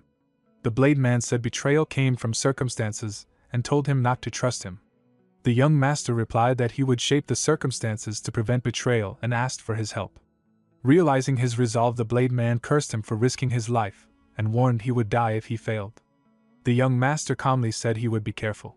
Blade Man drank to calm down and explained that the Demon Supremes had summoned the Sky Heaven cult leader to investigate the soul-absorbing Supreme Demon's death. The sorcery had roots in the Blood Cult, the predecessor of the Sky Heaven cult, so their leader could determine the cause. Blade Man said the visit had 3 purposes. First, to show that the Demon Supremes were determined to find the culprit and to warn the Murim and Unorthodox alliances. The young master realized it also demonstrated the Supreme Leader's power over even the Sky Heaven cult leader. Second, it was to send a message to his father that the alliance was due to the Demon Supremes, not the cult leader. Third, it was about him. If he killed the demon, the cult leader would analyze him and uncover how it was done. The young master knew he had to keep his use of the blood eye purification water a secret or risk revenge and losing succession. He asked Blade Man if he was okay with this, and Blade Man said he was. The young master noted that Blade Man had now become his accomplice, and that their all-night drinking might make it appear they acted together. Blade Man joked that he may have dozed off during drinks. The young master asked which of the 8 Demon Supremes was sent to bring the Sky Heaven cult leader, and learned it was the demonic Buddha. He thought about chasing or killing the demonic Buddha or the cult leader, but Blade Man warned that would start a war with the outer Murim. The young master jokingly suggested an all-out war, but Blade Man told him to do it alone and left, saying survival was a personal matter. The next day at the Heavenly Demon Hall, the young master bowed to his father, who told him to go out for a while and visit the Nirvana Pavilion branch. The young master worried that leaving would make the Demon Supremes suspect him, but his father explained that the Sky Heaven cult leader would already figure out the truth about the soul-absorbing Supreme Demon. The young master denied killing the demon and suggested it could have been an assassin. His father said if that were true, the Murim alliance would have declared war. The young master asked if he would leave the cult, and his father said no. The young master said he would not leave either, because he could imitate his father, and that would be enough. His father warned him not to kill the Sky Heaven cult leader or any other Demon Supremes for now. The young master reassured himself that he had not killed the cult leader and thought of him as someone he was deeply grateful to, like a treasure vault. The young master thought there were only 2 ways to avoid getting caught after using blood eye purification water. One was a complete physical transformation, and the other was to change only his eyes. He knew that in this era only the demonic physician could change eyes. The physician asked if they could begin the discussion, and noted the young master had brought rare herbs. The young master asked the physician to perform the eye-enhancing surgery on him. He thought the surgery was a forbidden technique that greatly improved vision in all conditions. The physician asked how he knew about it. The young master remembered learning from Beck that the demonic physician had performed the surgery for the cult leader Jew Bekto. The physician said the surgery needed the fruit of the Nirvana guanine herb and could only be done once in a generation. The young master said he was aware. The physician asked if the young master still wanted the eye-enhancing surgery even knowing the risks, and the young master agreed without hesitation. The physician asked what he would offer in return, and the young master said he had nothing now but promised to become the cult leader and grant any wish afterward. He thought the physician had always desired something his father never allowed, which was why his father refused the surgery. The physician asked if he was confident about becoming the successor, and the young master said he was and asked him to decide carefully. The physician then asked how he would deal with the Murim alliance and the unorthodox alliance. The young master said it would depend on the situation, but anyone he judged truly evil would be destroyed without mercy. After the young master left, the physician remained seated. The Blade Man asked if his time was almost up and why he was acting strangely. The physician said they did not have much time left. The Blade Man mocked him and said not to lump them together. The physician asked why he still clung to the world, and the Blade Man replied that those who claimed no regrets were often the most troubled. He joked about killing someone together, but the physician denied it and said he only had one question. He then asked why the Blade Man had chosen the second young master. The Blade Man complained that the young master was involved in everything and had even dragged the physician into the battlefield. He said he chose him because he truly looked like someone who would become the cult leader. When asked why, he explained that the young master once said he did not even break tavern tables on his demonic path, and that was why he trusted him. The physician remarked that it was time the Blade Man stopped breaking them as well. The Blade Man shouted for him to stay and drink, but the physician said he would pay next time and walked away. The blade man muttered that the physician was stubborn and would not die easily. Later, the young master sat cross-legged in his room and sensed the demonic physician had arrived. The physician asked how he knew despite releasing no demonic energy, and the young master said it felt like fate. The physician confessed that he had saved people his whole life because he wanted to kill just one person. The young master already understood the reason and knew it was why the physician joined the cult. The physician said killing went against heaven, so he tried to atone by saving lives, and he asked if the young master would kill that person once he became cult leader. The young master agreed without hesitation. When asked why he did not ask who it was, he said anyone the physician wanted dead must be truly evil. The physician questioned whether he really understood his true self and spoke of the weight of his title. The young master replied that he believed in the effort it took to become the demonic physician. The young master was taking a hot shower while the physician thought about their earlier conversation. The physician warned that killing the target would be dangerous and wished the young master could do it without anyone else getting hurt. The young master promised to become stronger and keep that promise even if the physician died.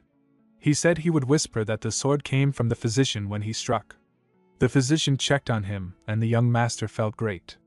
His vision had improved dramatically, and he could see everything clearly even in the dark. The physician led him to the balcony and told him to look at the sun. The young master looked and felt no pain. He could see far into the distance, and even noticed ants on a distant branch. The physician smiled, happy for him, and the young master thanked him. The physician said the procedure was a complete success, and his eyes had been reborn. The young master thanked the physician for using a secret technique on him and promised to keep his word no matter what. The physician said he would tell him who to kill when he became the cult leader.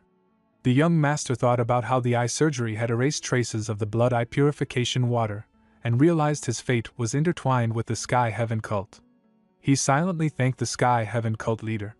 The scene shifted to the practice ground where Lee was training with her sword. The young master arrived and tried to get her to play, but she said she had to practice her technique.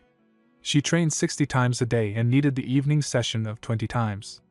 The young master warned it would make her sick, but she said she could not sleep without training.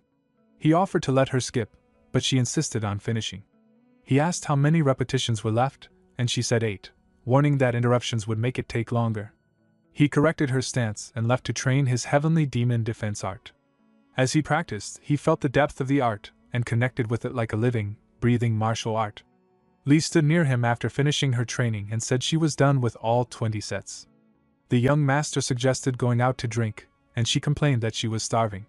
She revealed that he had not eaten for 3 whole days because he had been circulating energy in deep meditation. She explained that she did not dare disturb him when he entered that state. The young master was shocked because it felt like less than an hour had passed, yet he sensed his energy flow had become smoother and more precise. Lee noted that he must have grown stronger. He happily offered to buy her a fancy meal and thanked her, saying her persistence had led him into that trance. She accepted and demanded food. She joked that she had eaten, while he realized she must have paused her training for 3 days to protect his meditation. He called her sweet in his thoughts. She teased him back by saying she was smart and loyal, proud of taking advantage of the moment. The young master smiled and thought she was a clever fox, and she proudly said she still had many sides left to show. He happily offered to buy her a fancy meal and thanked her. The scene shifted to the heavenly demon hall where Nung Paso, the Sky Heaven cult leader, respectfully greeted the divine cult leader and thanked him for the invitation. They spoke calmly about how 10 years had passed and how Paso had been doing well, while the demonic Buddha Geo Rabin remarked that the journey to meet an old friend had been pleasant. The divine cult leader ended the meeting politely, saying it was late and suggesting they meet again in the morning, and Paso took his leave. Later on the grounds, the demonic Buddha complained that the treatment had been cold and said Paso should have at least been offered tea, but Paso brushed it off, saying it was late and that he did not wish to get close to the cult leader. The demonic Buddha argued that it was a matter of pride and honor, yet Paso cut him short and insisted on seeing the corpse immediately, declaring that rest could wait until death. Buddha agreed to go and complained about how stubborn everyone was. The scene shifted to Derong, who reported that the Sky Heaven cult leader had arrived with the 10 great demons and 100 elite blood core from his cult. The young master thought about how the Sky Heaven cult leader was the absolute ruler of the Outer Murim and possessed the strongest Outer Murim martial art. He remembered that the blood cult used to rival the heavenly demon divine cult but had weakened after joining the sky heaven cult. Dairong added that the sky heaven cult leader first paid respects to the cult leader, and then went to examine the corpse of the soul-absorbing supreme demon. In a cold room, Buddha asked about the corpse, and Paso explained that the 8 energy meridians were damaged and the heart had serious trauma from repeated use of the soul-absorbing art. Paso confirmed that the death was caused by energy deviation and that the supreme demon died fighting someone in his own created space. Buddha found it hard to believe and questioned who could infiltrate the West Illusion Fort, kill the supreme demon, and escape, noting that the supreme demon was one of their strongest warriors and had never been disliked by the cult leader. Paso asked if there was another suspect who was more likely to be the killer, and Buddha named the cult leader's second son. Paso was shocked that they had suspected the son from the beginning and felt he had been dragged into a dangerous matter, but he calmly suggested questioning the second young master the next day. Later that day, the young master greeted Paso respectfully, and Paso noted how much he had grown since childhood. They exchanged polite words, and Paso mentioned that the young master's reputation had reached even the outer Murim. Paso brought up the death of the soul-absorbing supreme demon, saying the cult leader was deeply saddened, and the young master agreed that the demon had been one of his most cherished subordinates. When Paso asked who could have killed him, the young master showed surprise and said he had heard it was due to energy deviation. He noticed energy flowing from Paso's eyes and realized Paso was trying to confirm something, but he was confident nothing could be detected. Paso then ended the meeting and took his leave. The young master asked Paso to stay a little longer, but Paso said seeing his face was enough and he should not keep a busy person. The young master thanked him sincerely, thinking he was grateful for the power he had gained because of Paso. Paso agreed they would meet again and walked away. The young master reflected that the Sky Heaven cult leader had always given him help through fate, so he could not dislike him. Later on the ground, Buddha asked about the second young master, and Paso said he had no connection to the soul-absorbing art and lacked the skill to overpower someone in a space created by it. Buddha confirmed that meant Geometry Muguk was not the killer, and Paso reassured him. Buddha wanted to summon the 7 demon supremes to explain, but Paso said he could just relay the message. Paso then looked at the clan and quietly wondered how the second young master had killed the soul-absorbing supreme demon. Later that night, Blade Man said at least they had cleared the suspicion of killing the soul-absorbing supreme demon. The young master asked how he had tricked the Sky Heaven cult leader's eyes, but Blade Man reminded him he had been drinking all night and had not done it. Blade Man warned that among the 7 demon supremes, some did not agree with the cult leader, especially the demonic Buddha, who seemed the most skeptical. The young master told Sword Demon to speak up if he ever disagreed or felt something was wrong, so resentment would not build between them. Blade Man asked what would happen if the young master found him unbearable or unworthy of the new demonic path, and if he lost all charm, would the young master remove him? The young master thought he had not expected the question, and reassured him that his demonic path did not involve killing friends. Blade Man asked if he was truly the young master friend. The young master nodded and said he would always speak honestly, pointing out flaws and urging him to regain his old charm, and promised they would work together to get along. Blade Man asked what if he could not change, and the young master said if he tried but failed, they would live off good memories, but if he did not try, they would fight it out to clear the air. Blade Man laughed, admitted his life was not entirely full of misfortune, and walked away. The young master realized he had heard Blade Man's heart opening a little and resolved to keep listening, knowing that understanding others was as important to him as his demonic martial arts. Later, Paso arrived at the young master's room at night with something urgent to tell him. The young master was surprised Paso came alone at this hour and invited him inside. Paso asked if the young master recognized the martial art he sensed, and the young master said it was his first time encountering it. Paso reminded him that he had already seen this space when he fought and killed the soul-absorbing supreme demon. The young master denied knowing what Paso was talking about, but Paso said the death only looked like energy deviation and insisted the soul-absorbing supreme demon had been killed in his own space. Paso admitted he had no proof, yet said he was certain because he could not read the young master and feared he could be killed as well. The young master noted that Paso had judged him accurately but calmly said it was a misjudgment. Paso explained he was not provoking him and had no wish to die like the supreme demon. The young master pointed out that if Paso were truly sure, he would have told the 7 demon supremes, which would have caused great chaos, especially due to his link with demonic Buddha. Paso replied that there were no real friends in Murim and said this visit was only a gesture of goodwill. The young master realized Paso might not be as close to the others as assumed and clarified that Paso had done him no real favor because he lacked proof. When Paso argued he could still raise suspicion, the young master explained that such suspicion would only make others cautious and strengthen his position.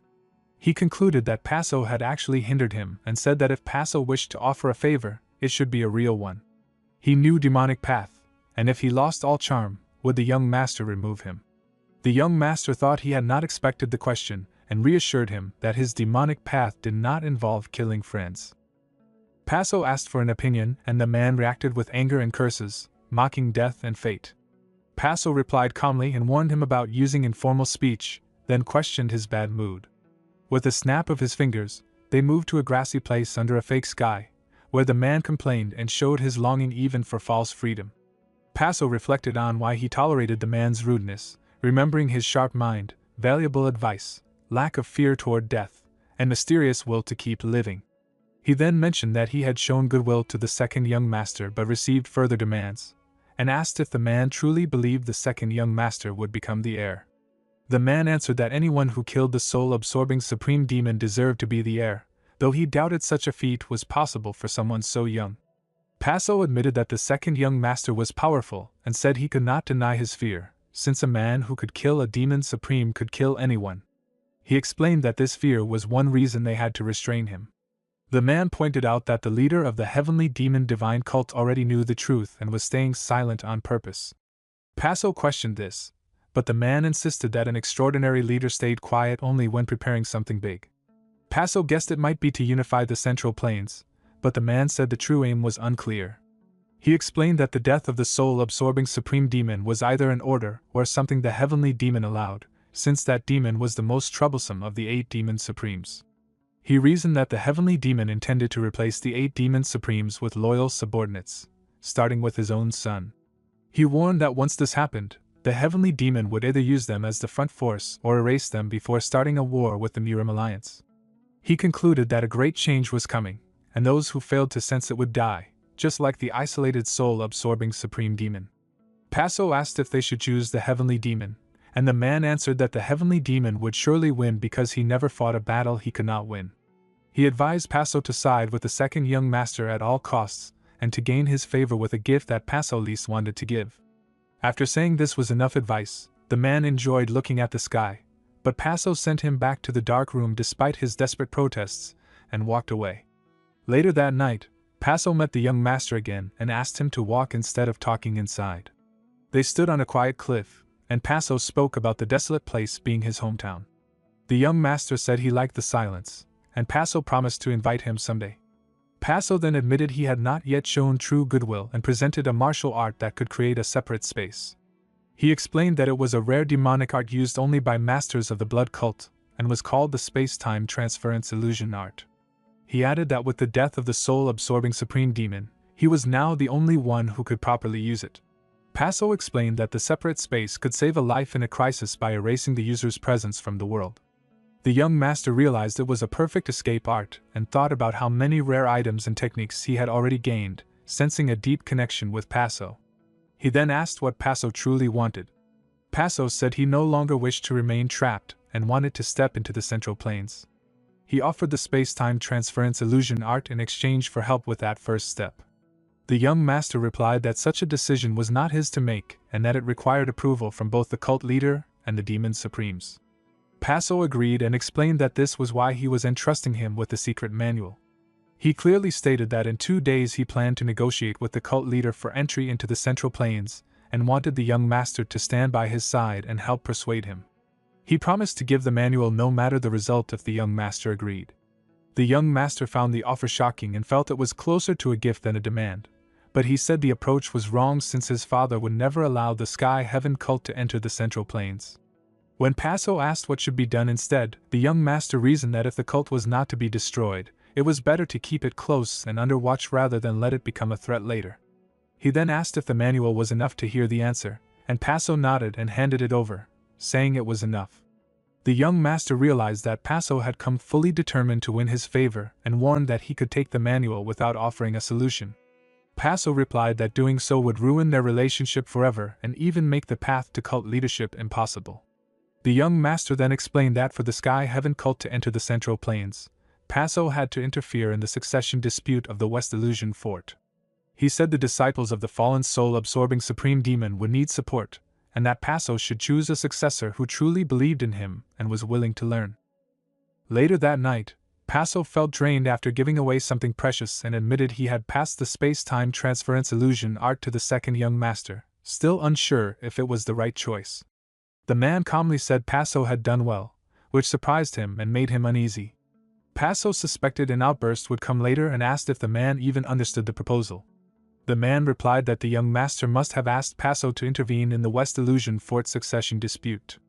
Paso asked how the man already knew the method, and the man replied that it was simply the best choice at the moment. Paso became angry and questioned why the man had not told him earlier, and why such a precious manual had been given away. When the man challenged him, Paso threatened him as the cult leader. The man then explained that the manual was not payment for a solution but the price of an opportunity to place the young master firmly on their side, and that true alliances always demanded repeated sacrifices. Paso doubted whether the young master was truly worthy and questioned if he would become the next heavenly demon. The man admitted he could not know the future and warned Paso not to regret what he had already chosen to give. Paso worried about what to do next, but the man strongly scolded him for losing momentum after gaining a clear advantage. He explained that many in the Murim died meaningless deaths because they doubted when they should believe and trusted when they should doubt. Paso began counting his fingers in anger, which led the man to threaten him into silence. Soon after, they were sent to the grassy ground again, where the man finally asked calmly what was truly troubling Paso and urged him to speak honestly. The young master sat cross-legged and practiced the new art, feeling success as he managed to deploy the space in only 4 hours. He realized this was far faster than expected and decided to keep reducing the time until he could use it freely. He observed the empty space and believed that one day he would shape it into a form of his own choosing. Later, Paso met the demonic Buddha, who came late at night and mentioned hearing about Paso meeting the second young master. Paso explained that he had to meet someone who might become the future cult leader.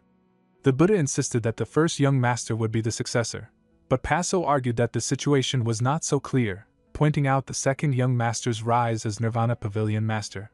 The Buddha dismissed this and said it was only an additional role, not a sign of succession. Paso accepted the possibility but felt regret at not meeting the first young master and asked why the Buddha supported him so strongly. The Buddha replied that the first young master would be the successor and said his certainty came purely from intuition. Paso suspected that the Buddha was hiding important knowledge about the first young master and felt bitter despite being called a friend. The Buddha warned him not to act rashly and hinted that many eyes were watching him, then advised him to return to the Sky Heaven cult without causing trouble. Paso felt insulted but hid it behind polite words, while the Buddha laughed it off as a joke and invited him to stay and enjoy himself. Paso agreed on the surface and suggested leaving together for a drink, and the Buddha accepted. After the Buddha left, Paso asked the chained man for his thoughts. The man said the Buddha was anxious and had noticed Paso's intent to ally with the second young master. Paso wondered if that alone caused such worry, and the man replied that it showed how wary the Buddha was of the second young master. When Paso asked what to do next, the man told him to think for himself. Paso insisted the matter involved the survival of the cult, but the man avoided giving a clear answer. They soon moved to the grassy ground again, where the man relaxed and expressed his love for the place. Paso asked why he liked it so much, and the man replied that being shackled made freedom precious, then suggested switching roles. Paso refused. The man warned that the demonic Buddha would try to force Paso back and might use his cult leader as pressure. Paso said this was their chance to gain a foothold in the Central Plains, but the man advised him to ask the second young master for a way to stay. He added that even if he knew the method, Paso still had to offer a gift first. Paso questioned why he had to cling to the second young master, and the man replied that there was no one else he could rely on. Paso realized that the heavenly demon despised him. The first young master was backed by powerful allies, and only the Blood Heaven Sword demon openly supported the second young master. The man said that if Paso refused to rely on him, he could return to the frontier and live a safe but controlled life. Paso grew angry at this, but the man calmly explained that victory depended on choosing wisely and believing until the end. Paso rejected the lecture and admitted he did not want to give everything to the second young master, still regretting the loss of the precious art. The man bluntly called him greedy, and Paso felt both hurt and strangely relieved at being seen clearly. Still unwilling to give more, Paso protested, but the man insisted that once a choice was made, he had to believe in it and give everything. The man mocked Paso and said he should return to his relic and papers, claiming that suited him best. Paso firmly declared that he would establish the Sky Heaven cult in the Central Plains and achieve what his predecessors could not. The man replied coldly that it would likely never happen, which left Paso more shaken than any curse. Later that night, the young master visited his usual pleasure bar and was warmly welcomed. He joked about his hunger, and the owner promised to prepare all his favorite dishes. When asked why he always came there instead of finer places, the young master explained that the food, liquor, atmosphere, and the owner's understanding made it perfect. After the owner left, the young master smiled and reflected that this demonic village was the true foundation of the path he intended to build, and that forgetting its importance would make him no different from the demon supremes. Suddenly, a drunken man nearby accused a boy of staring and struck him. When a woman tried to stop it, the man threw her aside, and a child ran to her in fear. The mother and child cried together, holding each other, as the violence echoed through the tavern. A man threatened a crying child, but the boy stopped him, and the man was suddenly blown away by strong wind pressure. The crowd was shocked as the woman called the boy and urged them to leave, and the boy agreed and went with them. The injured man raged and threatened to kill the woman and child, demanding to know who had attacked him. The young master stepped forward and questioned whether such violence was worth going that far, condemning the man for striking a father in front of his child. He reflected that he had acted to protect the child's memory of his father without direct punishment. When the man attacked him, the young master easily restrained him, explained that none of this should have escalated, and demanded to know why it happened. The man tried to kill him with a dagger, but the young master defeated him with a single blow. Investigators arrived, and the young master ordered them to take the man to the Nirvana Pavilion and uncover all his crimes. He then declared to the crowd that demonic cultists would no longer be allowed to commit atrocities without consequence, and told them to report such acts. As he walked away, Paso asked if he truly meant that demonic cultists should not take evil deeds for granted. Paso commented that demonic cultists should not take evil deeds for granted, and that it was surprising to hear such words from the young leader of the heavenly demon divine cult. The young master said it was because he disliked being boxed in, and that young people nowadays thought differently. Paso admitted he was still old-fashioned, and the young master advised keeping young people close with an open heart, noting the blood heaven sword demon had grown younger in spirit. Paso asked if he had deployed the space-time transference illusion art, and the young master confirmed he had succeeded, describing the space as marvelous, and saying he would fully immerse himself in the martial art. Paso was shocked it had taken only 4 hours and praised his aptitude, asking to see it next time. The young master agreed and then asked why Paso had come today. Paso said he needed a reason to stay because the demonic Buddha was trying to send him away, wary of their potential alliance. The young master suspected there was another reason and asked what Paso would give in return. Paso said it was stingy to ask, and the young master insisted on choosing one of the divine relics Paso brought.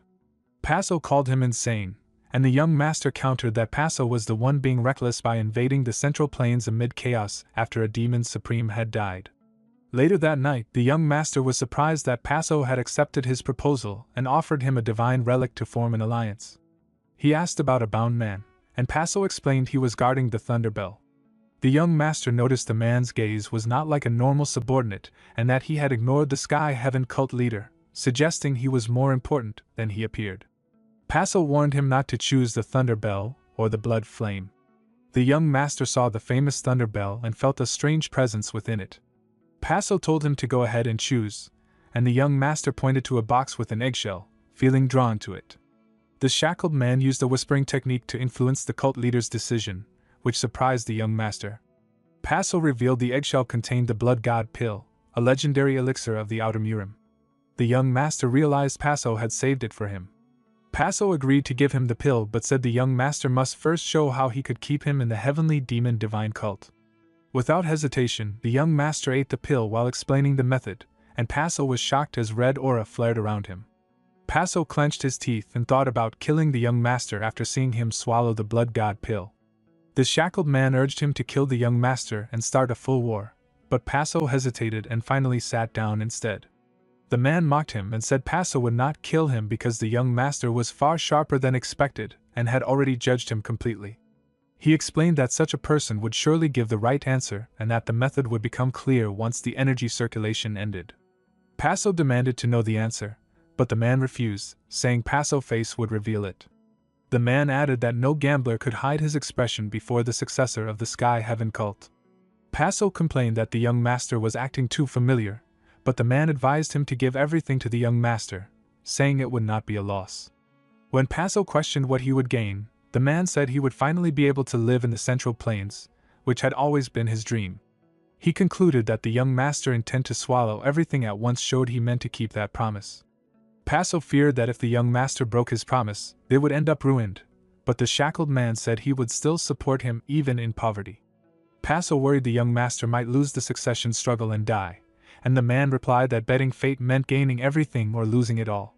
Paso accused him of dragging him into ruin, and the man calmly admitted it while saying sacrifice was necessary, unlike the blessed young master before them. As red aura flared and the ground shook, the young master finished circulating his energy, making Paso realize how deep his cultivation was and how openly he displayed his strength. The young master thanked him, and Paso complained about his boldness in using the elixir openly. The young master explained it was payment, and revealed his method, which was to report the elixir as stolen so Paso could remain in the heavenly demon divine cult while the investigation continued under his control. Paso realized the plan only after hearing it, while the shackled man said he had understood the moment the pill was swallowed. They discussed how the young master had known the pill value, and why it was given to him. Paso raged that if everything failed, they would all die together, and the man reminded him that this had already been promised. The man added that no gambler could hide his expression before the successor of the Sky Heaven cult. The scene shifted to the cult leader pavilion, and the young master thought his father probably already knew everything, but it was still different to speak to him personally. He remembered why, his father's guard, from his childhood, and invited him to a meal before walking inside. Suddenly, he felt pressure and was attacked, realizing he would die if he tried to dodge normally. He drifted back and saw his father attacking him with a sword. His father complimented his improved skill, and the young master replied that he practiced more than most, second only to Leon. His father joked he should consider himself third, and the young master thought his father was doing well. The father asked why he had come, and the young master explained that the Sky Heaven cult leader wanted to join hands with him, and that there seemed to be a split among the 8 demon supremes. His father said it was arrogant for the demon supremes to bring the Sky Heaven cult leader, and that it was their mistake. The young master realized his father was conflicted, wishing to punish the demon supremes but knowing they were necessary to avoid Murim interference. He asked why the Sky Heaven cult leader came to him instead of his father, and his father said it was because he was intimidating and the leader thought the young master would be easier to use. The young master asked what the Sky Heaven cult leader wanted and decided to play dumb. His father told him to ask his strategist, but the young master said he had none. His father said he must get one, and the young master complained that finding a strategist as clever as Sema Myung was difficult. His father noted he had managed fine without one, and the young master admitted most of his success was due to luck and past life experience.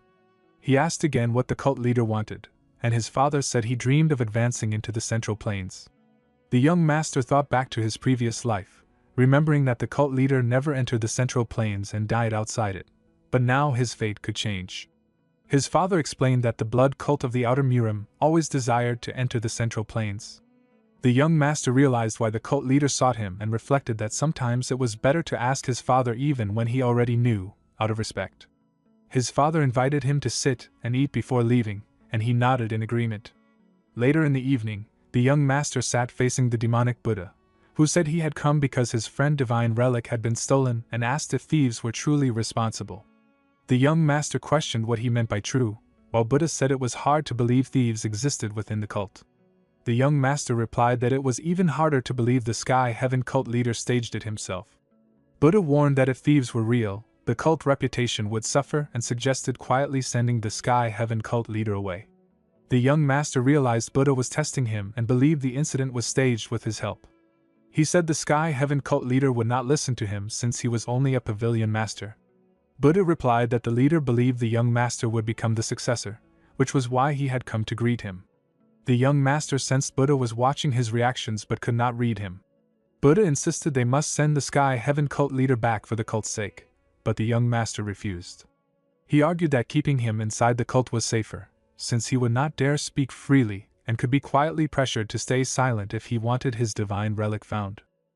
Investigator Darong reported that the soul-absorbing supreme demon had 5 disciples, with the first disciple Yang Du and the third disciple Chong Xian being the most likely successors. The young master asked about their reputation within the West Illusion Fort. The investigator explained that Yang Du had more experience and martial skill but a brutal temper, while Chong Xian was young, beautiful, and popular. The young master ordered a thorough investigation into both disciples, covering everything from martial arts to human relationships. He asked who the Sky Heaven cult leader would choose, noting he sent data on the disciples because he wanted to enter the succession battle himself. The investigator asked if he intended to kill the Sky Heaven cult leader or the disciples, and the young master denied being a killer. They discussed that people worried about who he would kill, and the investigator mentioned the Blood Heaven Sword Demon, who still refused to be called master but regarded him as a disciple. The scene shifted to cult leader Paso, who asked the man who they should support, and noticed him staring at the bell. The man said the demon engraved on the bell sometimes spoke to him. The cult leader asked what the bell was saying, and the bound man replied that it questioned why he lived that way. Paso pressed for an answer, and the man said he once blamed a greedy person from the past but now felt it was not entirely because of that. Paso grew impatient, and the man mocked him, saying the voice was only a fragment. Paso admitted his own madness and spoke as if addressing the demon itself. The man then named Chong Xian as the answer. Paso was shocked and said he had expected Yang Du, but the man told him to follow his own conscience. Paso decided to choose Chong Xian with conviction and asked how to make her his disciple. The man said he did not know and reminded Paso of his situation in shackles. Paso reflected that he could never release those shackles and wondered how to approach Chong Xian without being overbearing. The man explained that from her view, an old outsider demanding discipleship would be unreasonable. Paso admitted she would likely refuse, and the man said such matters could not be done casually. When Paso said the disciple should pay the price, the man replied that this was old thinking and that the one who desired it more must pay the price. Paso shouted that he was tired of always giving and wanted to receive.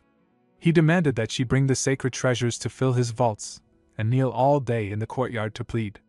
The man warned that if a price was to be paid, the target would be the second young master, not Chong Xian. Paso reacted in shock. The man explained that the second young master would desire the treasures and would always be the one to act. The scene shifted to the room where the young master looked at information on Yang Du and Chong Xian. The investigator said he had found something strange about Chong Xian. The young master asked what it was.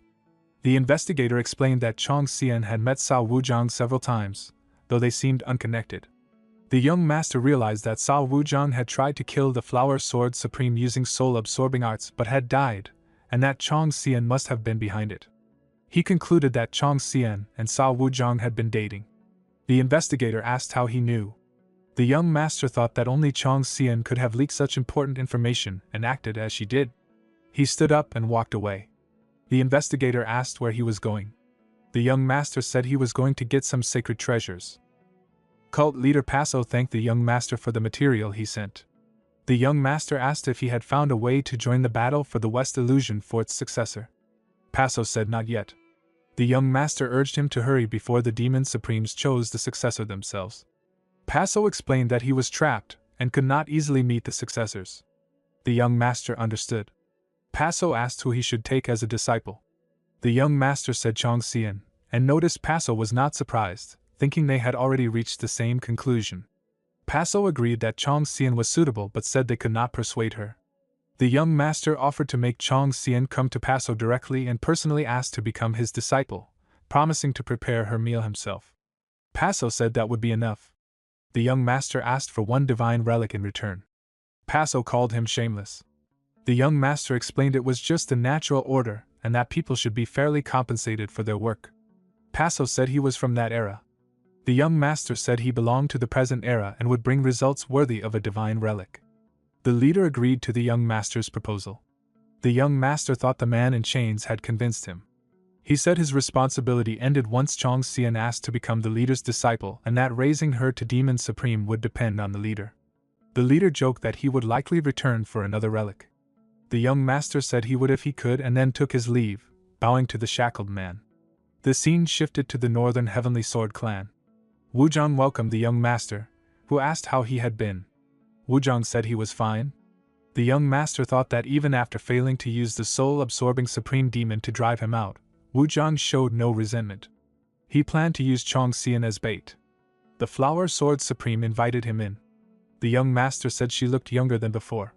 She complimented a seed he had given her, which had grown well, and remarked on the mystery of the world's life force. The young master noticed Wuzhang's aura calming and quietly observed him. He asked if Wuzhang could bring wine in side dishes, saying he had information to leak. She instructed Wuzhang to bring the wine, mentioning it had been a while since she drank with the second young master. Wuzhang nodded, surprised she would drink with him.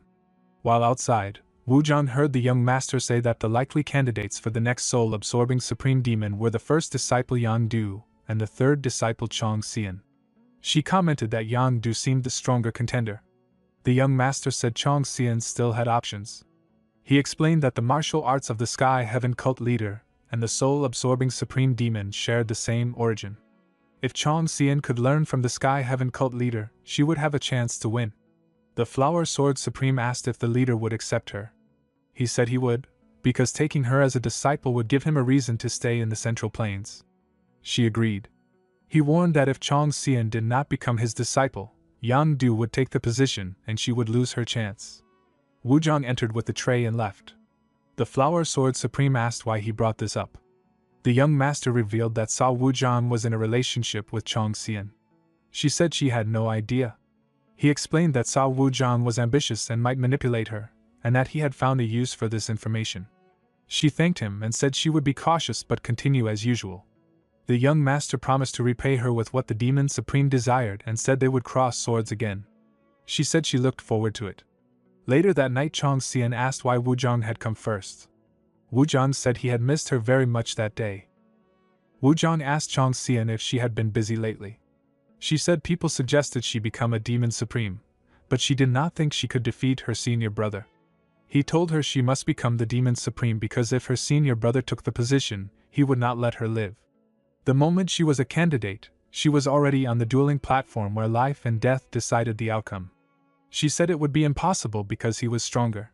He said there was one way, the Sky Heaven cult leader. Her eyes widened as she realized he was there now and learning from him might let her defeat her senior brother. The young master thought she must rise to demon supreme so he could control the power of the soul-absorbing supreme demon, and eventually make the sword supreme his.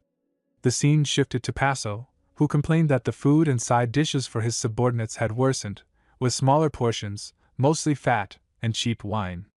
The man said it was an attempt to drive them out, and explained that it was the work of the demonic Buddha, not the heavenly demon divine cult. Paso shouted that he would confront him. The man asked what he would say.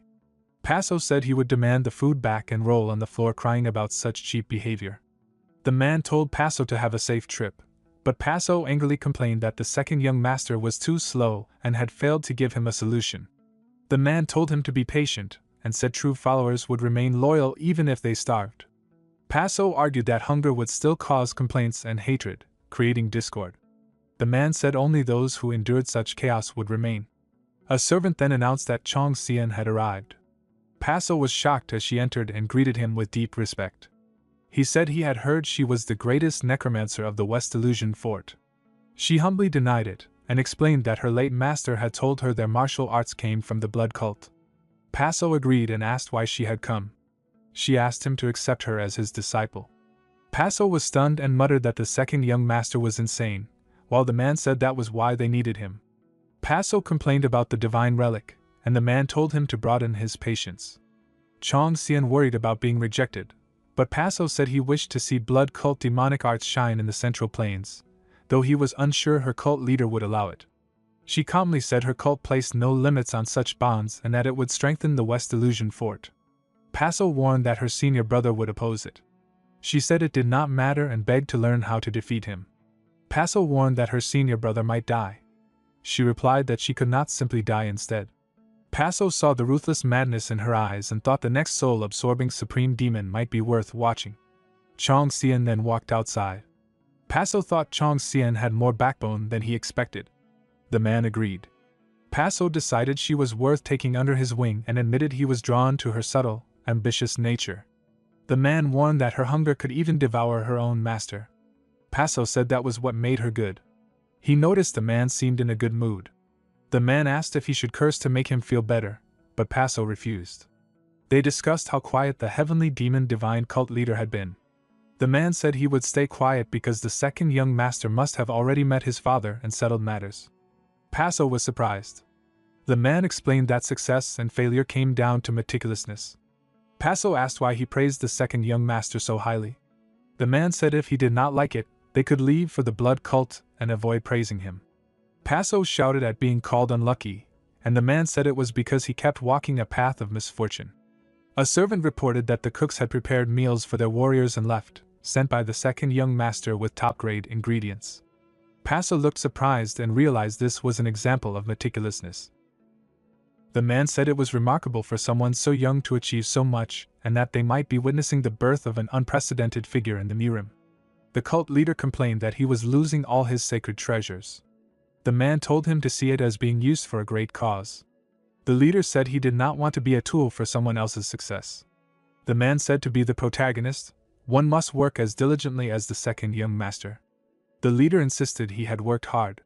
The man said effort also came from resisting greed and handing over sacred relics, and that he understood the leader's struggle. The leader remembered feeling helpless while watching others suffer, and shouted that he hated handing over his relics, and would tell the second young master to get lost. When a servant announced the second young master had arrived, the leader stopped shouting in surprise. The man laughed and said they should get it over with. Later the young master chose an item. The leader asked if he knew what it was. The young master admitted he did not, only that it looked mysterious with silk around it.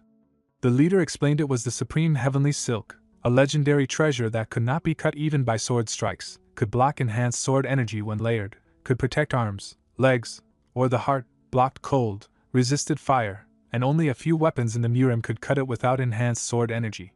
The young master realized that one of the few weapons able to cut the supreme heavenly silk was the black demonic sword he carried. He apologized and thanked the leader sincerely for the gift. The leader questioned why he chose it without knowing its value but still handed it over and told him to use it well. The young master felt grateful and understood that the leader would never give up his sacred relics willingly, and that this was only possible because of the shackled man. Later in the room, the Blade Man confronted the young master about Chong Xian becoming the Sky Heaven cult leader's disciple. The young master admitted it was his doing. The Blade Man accused him of plotting with the Sky Heaven cult. The young master said he was only helping and asked if it was forbidden to help them expand into the Central Plains. The Blade Man warned him that he did not understand what he was dealing with. The young master said he had the Blade Man by his side and asked him to at least face the Sky Heaven cult leader if needed. The Blade Man warned him not to underestimate that man, saying he was capable of leading the Outer Murim and that if the Outer Murim ran wild, the Central Plains would drown in blood. The young master thought the Blade Man spoke as if the Sky Heaven cult leader was terrifying and said he would keep that in mind. The Blade Man asked why Chong Xian, and the young master said she was the easiest to move. The Blade Man asked if she could become the next Demon Supreme. The young master said neither she nor the first disciple was ready and advised proper training for Investigator Seal. The Blade Man told him to stop dreaming, and the young master said he was the one dreaming, not Seal. The Blade Man asked about the decorative wrap on the young master's arm. The young master said it was just decoration. The Blade Man guessed it was from the Sky Heaven cult leader, and the young master admitted he received it but joked that helping someone did not always require a reward. The Blade Man realized it was the supreme heavenly silk. The young master offered to cut him a piece, but the Blade Man refused. The young master said older people should wrap it for protection. The Blade Man asked if he received anything else, and the young master said he also got the Blood God pill. The Blade Man was shocked and angry, recognizing it as the best elixir in the Outer Murim. The young master nodded. The Blade Man asked if the Sky Heaven cult leader had given the young master the Blood God pill. The young master said yes and that he had already digested it. The Blade Man said his inner energy must have surpassed his own. The young master thought that even before the Blood God pill, his energy rivaled the Demon Supremes, and now it completely surpassed theirs. The Blade Man said with such power, and the highest grade celestial silkworm thread, he could discard his left wing.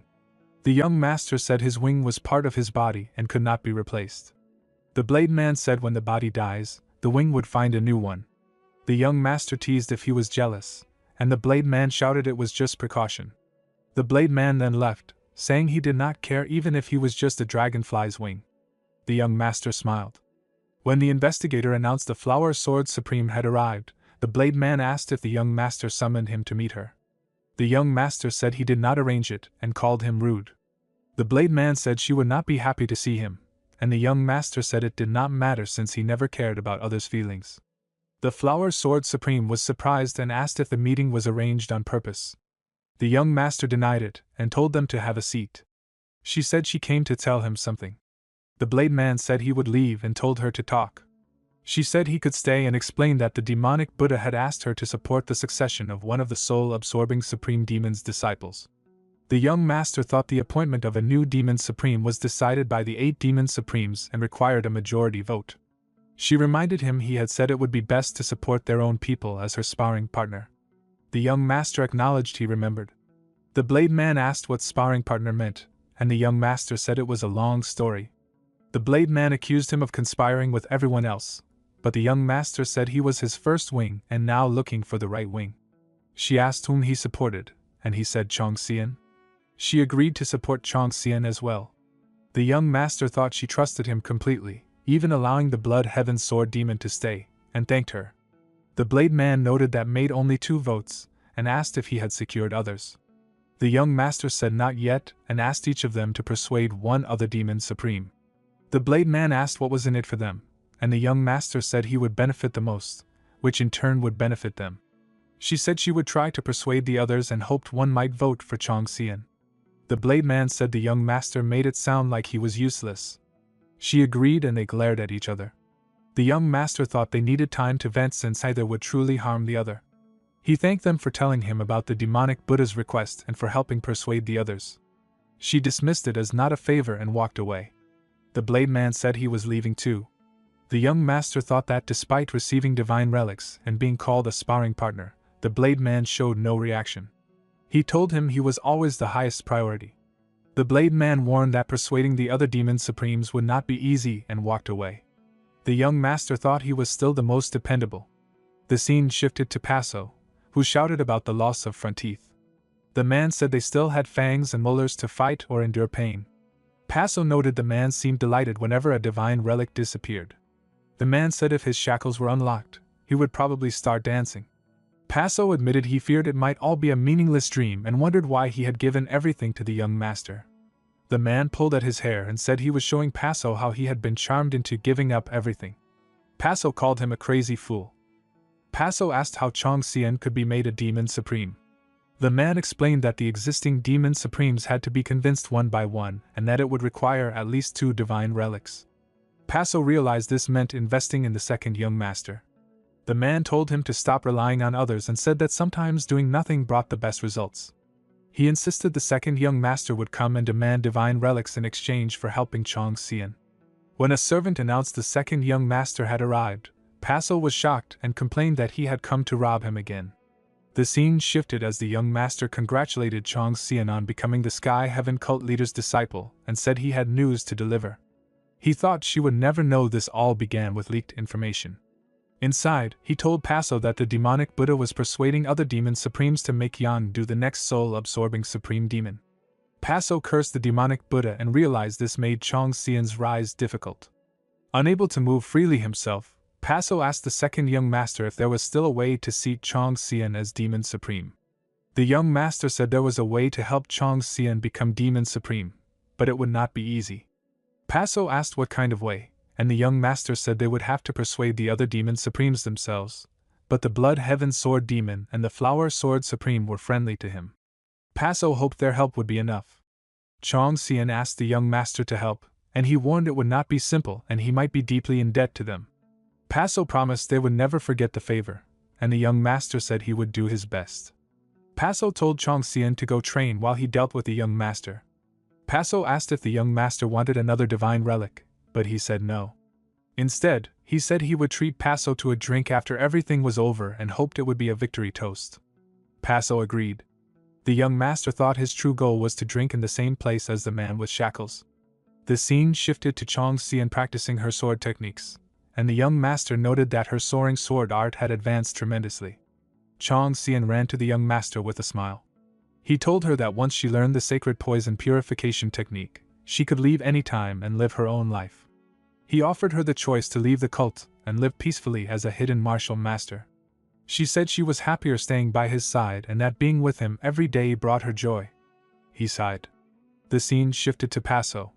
The Buddha confronted him about taking Chong Xian as his disciple and accused him of scheming. Paso said she came willingly.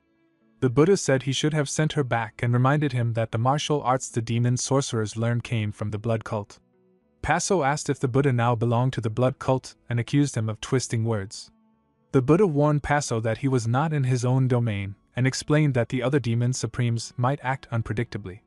Paso guessed the Buddha would try to have him killed. The Buddha said if that happened, they would at least have a proper farewell and advised Paso to pretend to search for relics and then leave quietly while expelling his disciple. When Paso asked what if he refused, the Buddha stayed silent and walked away. Left alone, Paso decided he would make the second young master the next heavenly demon. The young master arrived and apologized for being late. Sima told him not to worry and said he understood how busy the young master had been. The young master said Sima was the busy one while he was always slacking. They shared a drink and Sima asked why he had come. The young master asked what makes a good advisor. Sima said a good advisor is someone smarter than the enemy's advisor and explained that it did not matter if anyone else was smarter, even the young master, as long as he was smarter than the advisors of rival alliances. The young master was surprised by the clear answer.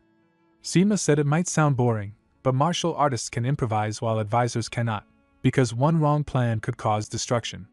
He told junior advisors to always become smarter with their lives on the line. Then Sima asked why the young master had asked such a question. The young master said he had been searching for an advisor and realized his meeting with Sima Myung was for this reason. He explained that his father would never share Sima with him and wanted Sima's advice on what kind of advisor he should look for. Sima stayed silent, and the young master thought he was hesitating, worried about how his words might affect him, the cult, or the succession struggle. Sima asked if he had already decided. The young master realized Sima knew about the man in chains and admitted he was considering him, but was unsure if it was acceptable. Sima said no one can ever be certain when choosing people and advised trusting his intuition for now. The young master understood this as approval and agreed to trust his instinct. The scene then shifted to investigator Derong, who noted they must be in the middle of discussion. The young master thought the demon supremes were meeting to choose the next successor, and he had no way of knowing the outcome. Derong asked if he was involved, and the young master said he was and noted it might be upsetting for Derong to be left out. Derong said he preferred not to know, and was fine learning about things later. The young master joked about Derong being funny, and Derong admitted he did not fully understand himself. Another investigator announced that the vote ended in a draw and the winner would be decided tomorrow through a duel between the first and third disciples.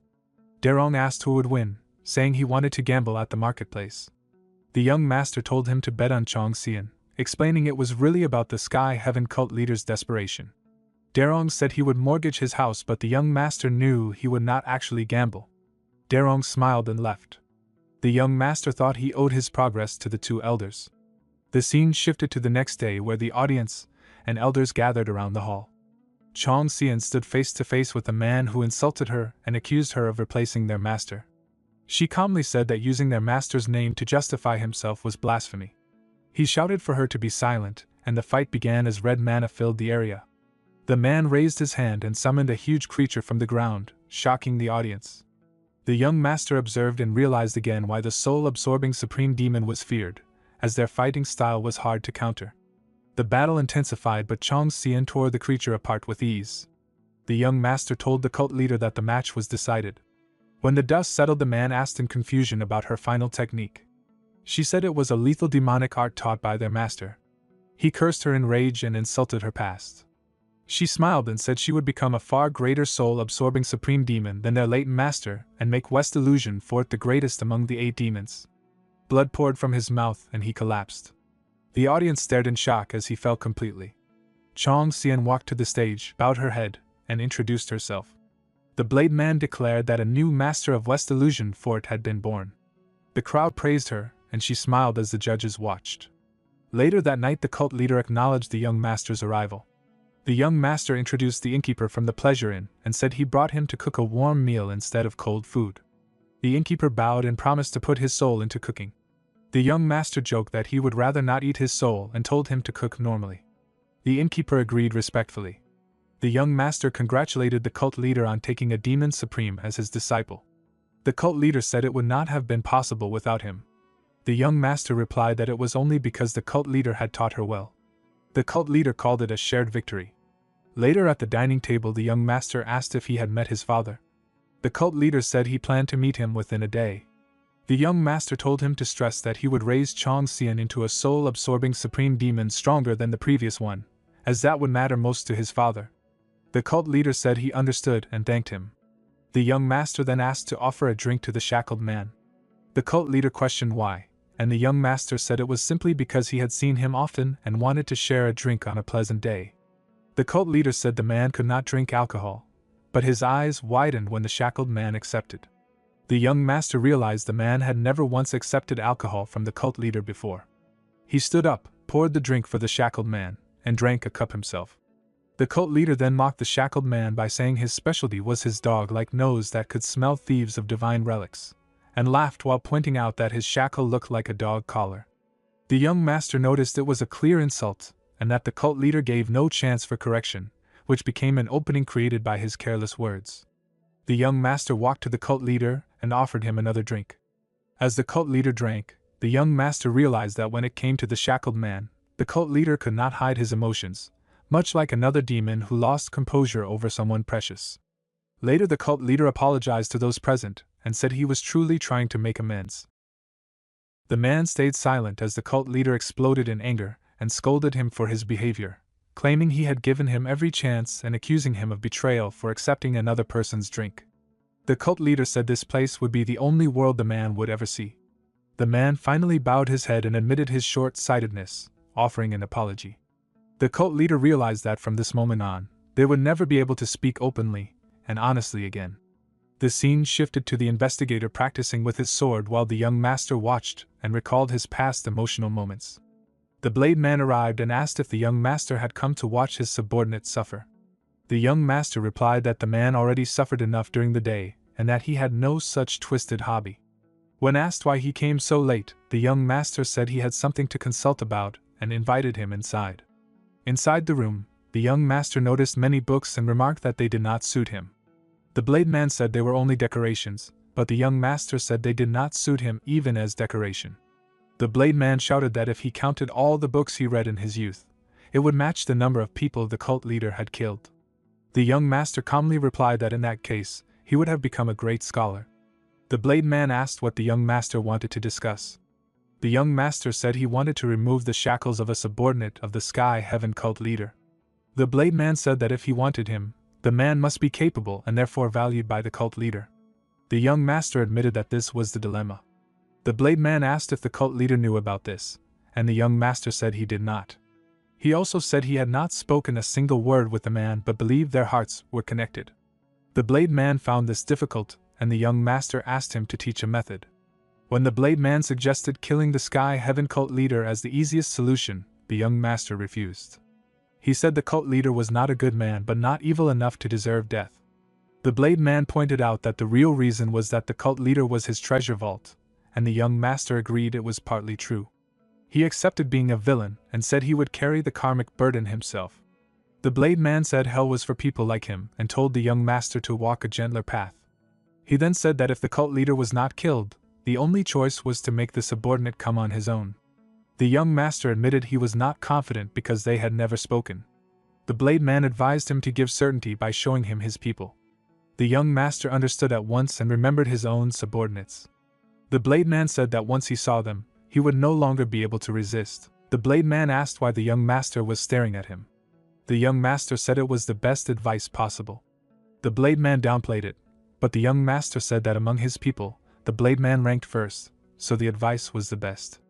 The blade man argued that this made it the worst advice and said that anyone would run if they saw him, so someone else should be shown. The young master insisted that he must come too. He explained that he wanted to show the blade man the kind of person he had chosen and also show what kind of person he himself was. He said this would help them understand each other better and become closer. He decided to go immediately and bring everyone who had time so the Blade Man could see whom he chose. The Blade Man called him a madman. The young master thought that making even one person his own was extremely hard. Later that night the cult leader looked out the window and apologized to the man. The man said it was fine. The cult leader felt despair, thinking that if he could not win the heart of even one subordinate, speaking of advancing to the Central Plains was madness. He believed others swore loyalty on the surface but mocked him inside. When the man called him cult leader, his eyes grew teary because he thought he would never hear that again. The man said that the cult leader was trying to shackle him and take his heart as well, and reminded him that neither of them was blessed enough to keep everything without letting something go. The cult leader asked why he had accepted the young master's liquor. The man simply said there was no reason. The cult leader exploded in anger and demanded a reason, accusing the man of wanting to go to the second young master. The man stayed quiet until he said he had not decided anything yet. The cult leader took this as betrayal and accused them of secretly communicating, but the man said they had never exchanged any whispers. He explained that he knew because he read the young master's intentions and understood that he was wanted. The cult leader denied this and accused him of nonsense, but the man remained silent. The cult leader then realized his anger came from a premonition that this moment would arrive. He threatened to kill the man rather than let him go. The man calmly said that if he was to be killed, it had to be done now, because once he chose to live, no one would be able to kill him. The cult leader raised his hand in rage but noticed the man lowering his head, which made him hesitate. He finally calmed himself and said he would not let the man escape so easily and insisted there was still time since no decision had been made. He declared that he would become greater than the second young master to keep him. The man told him to keep living as he was and warned him not to cling, saying he only seemed valuable because someone else wanted him. The cult leader begged for a chance to persuade him and said he would cling desperately after all their years together. The man said it would not work because the second young master was not someone the cult leader could oppose. Desperate, the cult leader said that if the man was leaving, he should take him along. The man agreed and told him to come to the second young master and help make him into the heavenly demon, which would naturally fulfill his dream. The cult leader cursed him as insane, but the man then announced that the second young master had arrived with 5 guests. The cult leader realized that he was truly being pressured this time. They all entered the room together where the young master and his companions were gathered. The young master thought he had not told them about visiting the Sky Heaven cult leader because he wanted to see their true selves without preparation. The cult leader warmly welcomed the guests, and the young master explained that he had come on a whim to pay his respects with his companions. The cult leader said it was a good chance to mingle with the heroes of the heavenly demon divine cult, and the young master praised his broad mind. The Blade Man greeted the cult leader and openly declared himself the second young master's left wing, which surprised the young master. The Flower Sword Supreme clarified that she was not the right wing and spoke about her help in Chong Xian becoming a demon supreme, explaining that her support came from trust while the Blood Heaven Sword demon secured the full vote. The young master realized his earlier assumption had been wrong and noticed that the Blade Man never tried to take credit despite his efforts. The cult leader commented that the Blade Man was better than a friend, and the Blade Man replied that relationships in Jianghu were based on need and kept life clean. Jiang Ho then introduced himself respectfully, and the cult leader returned the courtesy while downplaying his own title. The young master reflected on Jiang Ho's steady and dependable nature. The investigator Xiao Dariang introduced himself, and the cult leader acknowledged him as the young master's right-hand man, which the young master confirmed. Leon then introduced herself, and the cult leader praised the spirit in her eyes.